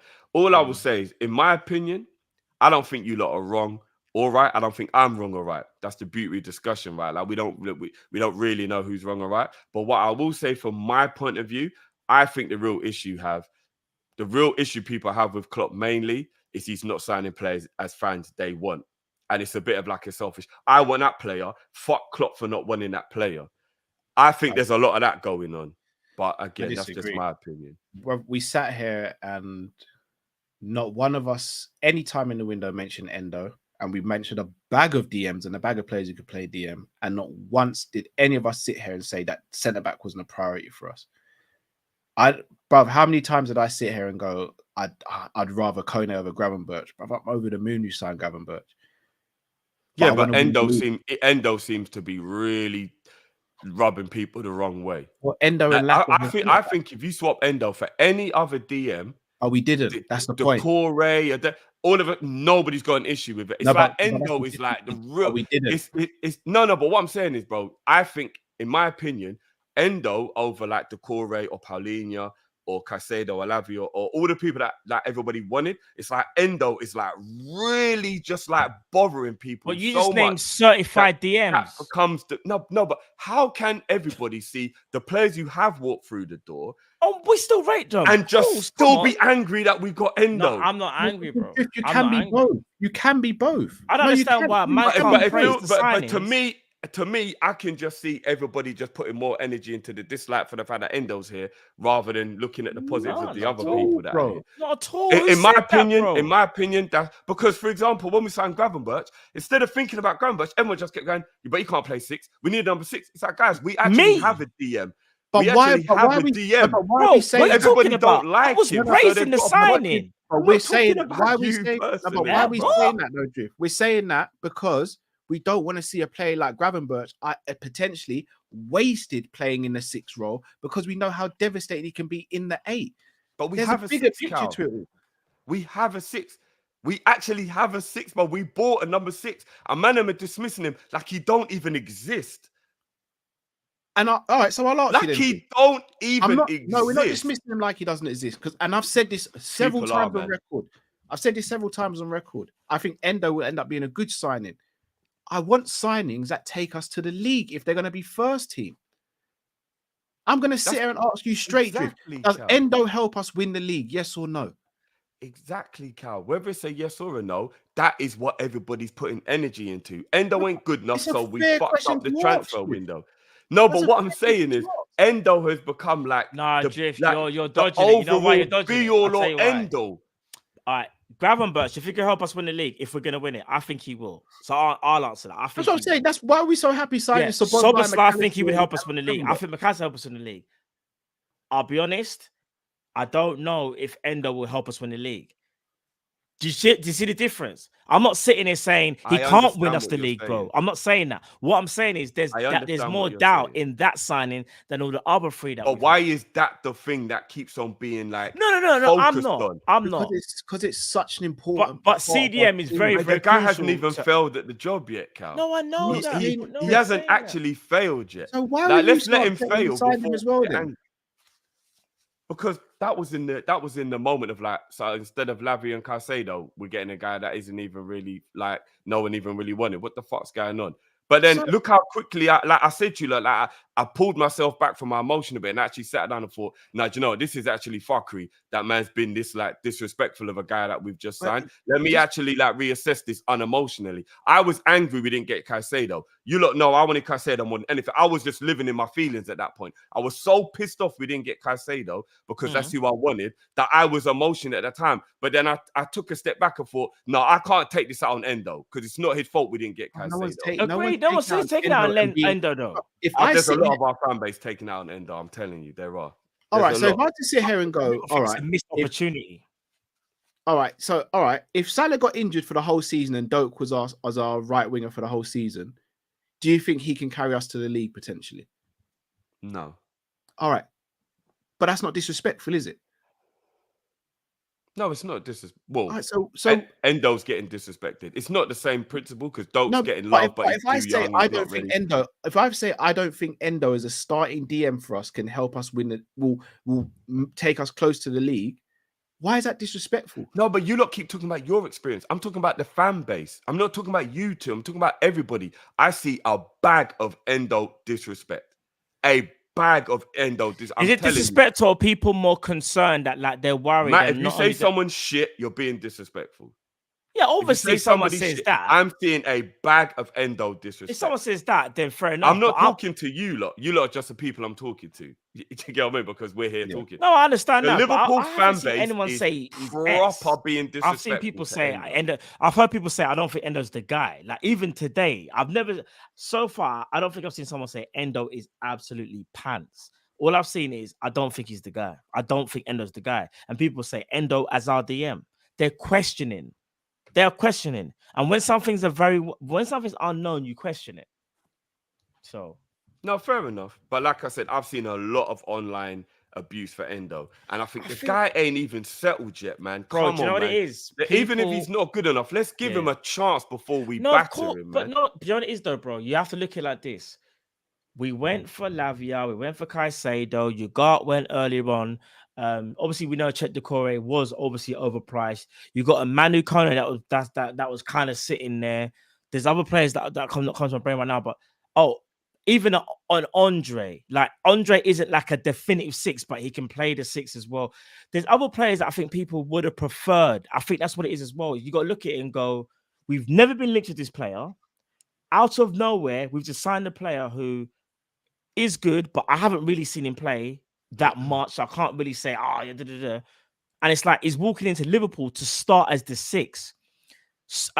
A position that's so important that when Flacco started to decline, we were all like, no, you know what? Especially me and Cal, my advocates for being like, you might have to go, because that 6th position, you have to be on your P's and Q's. If you're not on your P's and Q's, we're gonna be in problems.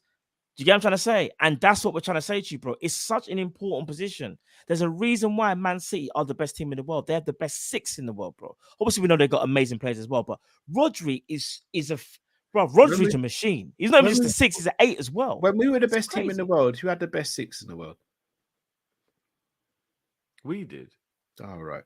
But I'm not saying I disagree with you like that we could do better than Endo, I'm not. I just think that it's kind of disrespectful that every time people say we've had a bad window, Endo's one of the big reasons why they say it. And the man ain't even like, let him settle first, man. Like, just let him settle first. He You know- might end up actually being good. And then what's everybody going to say? Bro, if He was Endo doing ends up wrong. being an absolute bad man, I'll be like, bro, I can't believe it. I was so we're wrong. allowed to have an opinion, just surely. Yeah, it's like Yeah, it's no, like we you can't but, say but, what but, we're thinking. don't take the, as I said, again, I'm not talking to you two. The opinion on Endo has gone too far in the disrespect, negative way for a man who ain't even barely been here yet. That's what Bro, I'm some saying. of the things like, that you've seen, Drift, I can put up loads of things that say Endo's going to be sick. Bro, how many people, when we signed Endo, brought up his stats and we're like, we pulled it off again, we pulled off another master stroke. Bro, it goes oh, both I'm not going ways. to lie. I didn't see that much of that. Bro, I could show you loads of examples. I didn't say that. I didn't see that much of it. There's But loads of examples, bro. So it goes both ways. There are people who go overboard and there are people who go overboard in a negative way and a positive way. Like, it happens. I know, Can't but I've just seen focus way on more. ones that, but you're No, but focusing on there's way more negative than positive. there isn't, Drift. Way You more negative. always say this, but I think you're No, there is, focusing bro. on just the There negative, is. because I can show you plenty I of don't examples. actually think there is drift, you know. I think you're focusing on the negativity bit, but you get me? Fair enough. I know what I've seen, and I definitely think that it's way more negative. If it was positive, I'd be happy. I don't see any positive. I see barely any positive, but I don't know. We'll see. See how many supers before we sign off. M-Tar Mizzy, big up M-Tar Mizzy. Lads, Dom's a cheat code. That goes pure filth. Pause his goal celebration. That's a hall pass gesture to to say, call me baby. No pause there. No pause. What, there. is he wifed up? Yeah. Yeah, he's got a good long-term girlfriend. Yeah, I think he's got a long time in it. Oh, I hope okay. so. Okay. I hope so. I hope so. No, if the because obviously we know what a hall pass is, isn't it? So yeah, Yeah, I yeah, think he's yeah, wifed yeah, up. I yeah, get it. yeah. I get it. I've made sure the missus ain't seen a picture of Sabozla still. Poor girl thinks she's under Callum. She will, bruv. She'll think, oh, I'm settled for Callum. I could have got some Bozla. Ty says, not to alarm, but won't Salah's salary be? Yeah, it's tax free, bro. It's tax free. Bro, let's yeah. All the belts tax free, bro. Mac 10 says, I think we underestimate our boys because of last season. To an extent, yeah. I agree. There's definitely PTSD, 100%. 100%. Yeah. I'm one of those. I'll be the first to admit I'm one of those. Peterson says, Cal, let's be real. Anthony has zero end product. Doak is a danger. Anthony has done nothing for 2 years. Doak is confident. Anthony was dead yesterday. I'm not even saying Anthony's sick. I'm just saying, how are we sitting there comparing him to Doak when Doak hasn't played even a half of football? But that's how far Anthony's fallen. No, that we're that's able how to talk. biased we're being as a Liverpool fan base. We are. I don't being- think it's I biased, you know, I just think Doak is more dangerous. I think if you ask a defender right now who would you rather play against, they'll probably say Anthony because he's low in confidence. He's not really let me good. ask you a quick question so we don't dwell on That's all it Cal. is. I think, if I'm not mistaken, people correct me if I'm wrong. I heard that Anthony's GA was 7 last season. If I'm wrong, correct me, but that's what I was told. His GA was 7. If that's true, from what I've been told, Cal, if Doak played 38 games, or let's say 32 games, do you think his GA would be less than 7? Honestly, it could be. Matt, do you think in I'll 32 go games, past it, and I Doak's think GA it would would be less than 7? I think he'll do more than that. I think Doak could get quite a few assists, you know. I think Doak could get like 6, 7 assists and then maybe like 2, 3 goals. So it'll be a bit higher. I think he'll add more to the game. He's more of a threat. That's what I think. It is. Peterson says even Pepe has more end product. Anthony 0 end product. Okay, fair enough. I think the comparison's wild, but fair enough. Mike says City second team finishes top 8. That's the gap to fill. Potentially, yeah. Imran, man, fucking hell, bro. Asib says, big up Kopish. What do you man think of Rafael Leao? Baller. Absolute baller, superstar. special talent. And Baller. I still think he's better than Crabber. Personally, that's just me, though. I think he's better. I'd rather Rafael at Liverpool than Crabber. I agree. I've always said that. Ooh, I've always said that. You lot are definitely trying to rattle me this If season. we were going to get a left winger, for whatever reason, let's say, I'm just giving an example. Let's say Luis Diaz went to Real Madrid. Or something. Theo said he got 6 GA, not 7.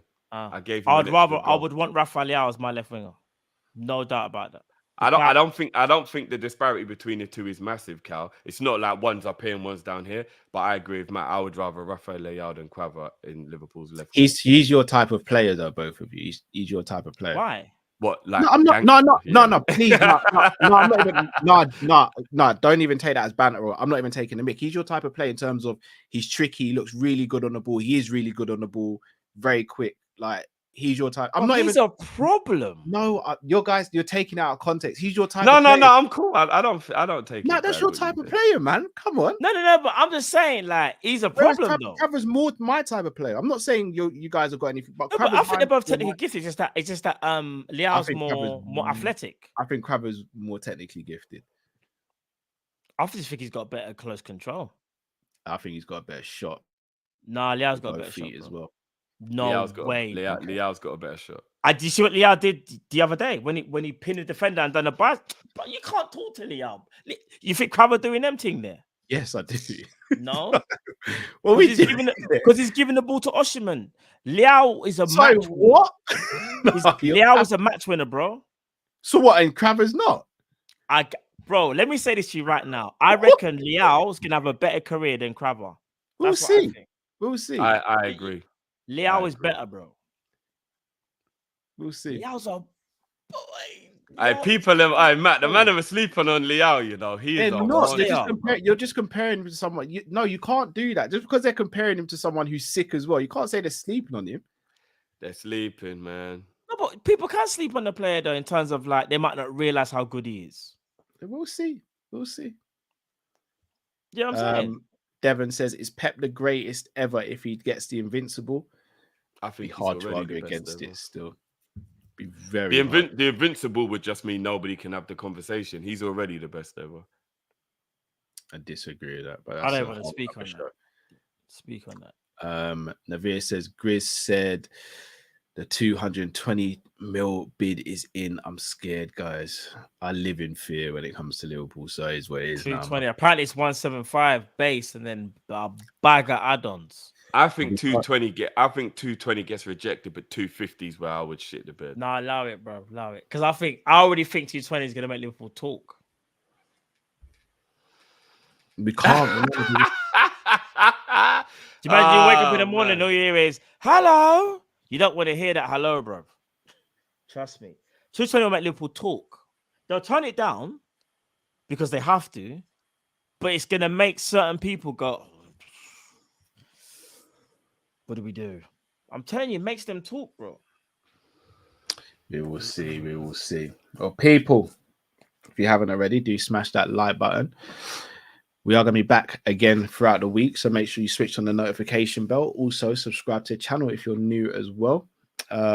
Also, check out our socials as well. Facebook, Twitter, Instagram, and TikTok. Make sure you do that as well, people. Matt, Drift, anything you want to say before we take the people out? Don't sell Salah. Don't sell Salah. If you're going to let him go next summer, just don't sell him. People, stay tuned to the channel for the Views Review. Obviously, you lot already know, but you know what? Just to remind you, let me just give you the trailer. We feel good. We feel good. How good does it feel? Kopish family. What a result. What a performance. Good evening, Kopish community. Liverpool have just beaten Villa 3-0, and I'm not sure if it's because of the fact that Villa played midweek or because they're still getting used to Unai Emery's tactics or a combination of both. But it doesn't really matter because in the end of the day, regardless of how good or bad a team is, regardless of their injuries and whatnot, you have to beat what's in front of you. And Liverpool did just that. Today... Yeah, no, babe, I put Ocean on a bit. Yeah, I just need to quickly do a video for Kopish.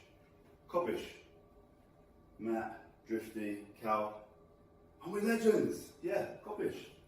31k. 31k, I know. Madness. I'm going to start that now. I'll put the wash out straight after that, babe. No, I will. Promise. Alright, so let's get this video started. I should come out that there. Man, they saw that. Alright, let's all set, yep. It's ready to go. Such a legend. I love that guy, man. Such a flipping legend. Liverpool 12, man. Big up Ghost. Every game Endo's played, been, win, or we win. Read Endo's report. I'll do that. We just remain to see what happens, innit? Remain to see what happens. But people, as I said, make sure you switch on the notification bell and stay tuned with what we have coming up next show. Probably be on Wednesday. It should be a good one as well, people. So smash that subscribe button. Big up to you all. Until we see you next time, stay safe, stay blessed. Well, we say Wednesday, but with this Salah news, God knows you might see us again. No, at 2. No. Don't It'll be put that Wednesday, in bro. there. Don't Don't do put that, that Cal. in Don't I'm do just that. saying, bro. Don't But do that. Don't do that. Don't do nothing that. but love and blessings, people. Stay safe, stay blessed. We're Kopish from out, people. Take care. Peace.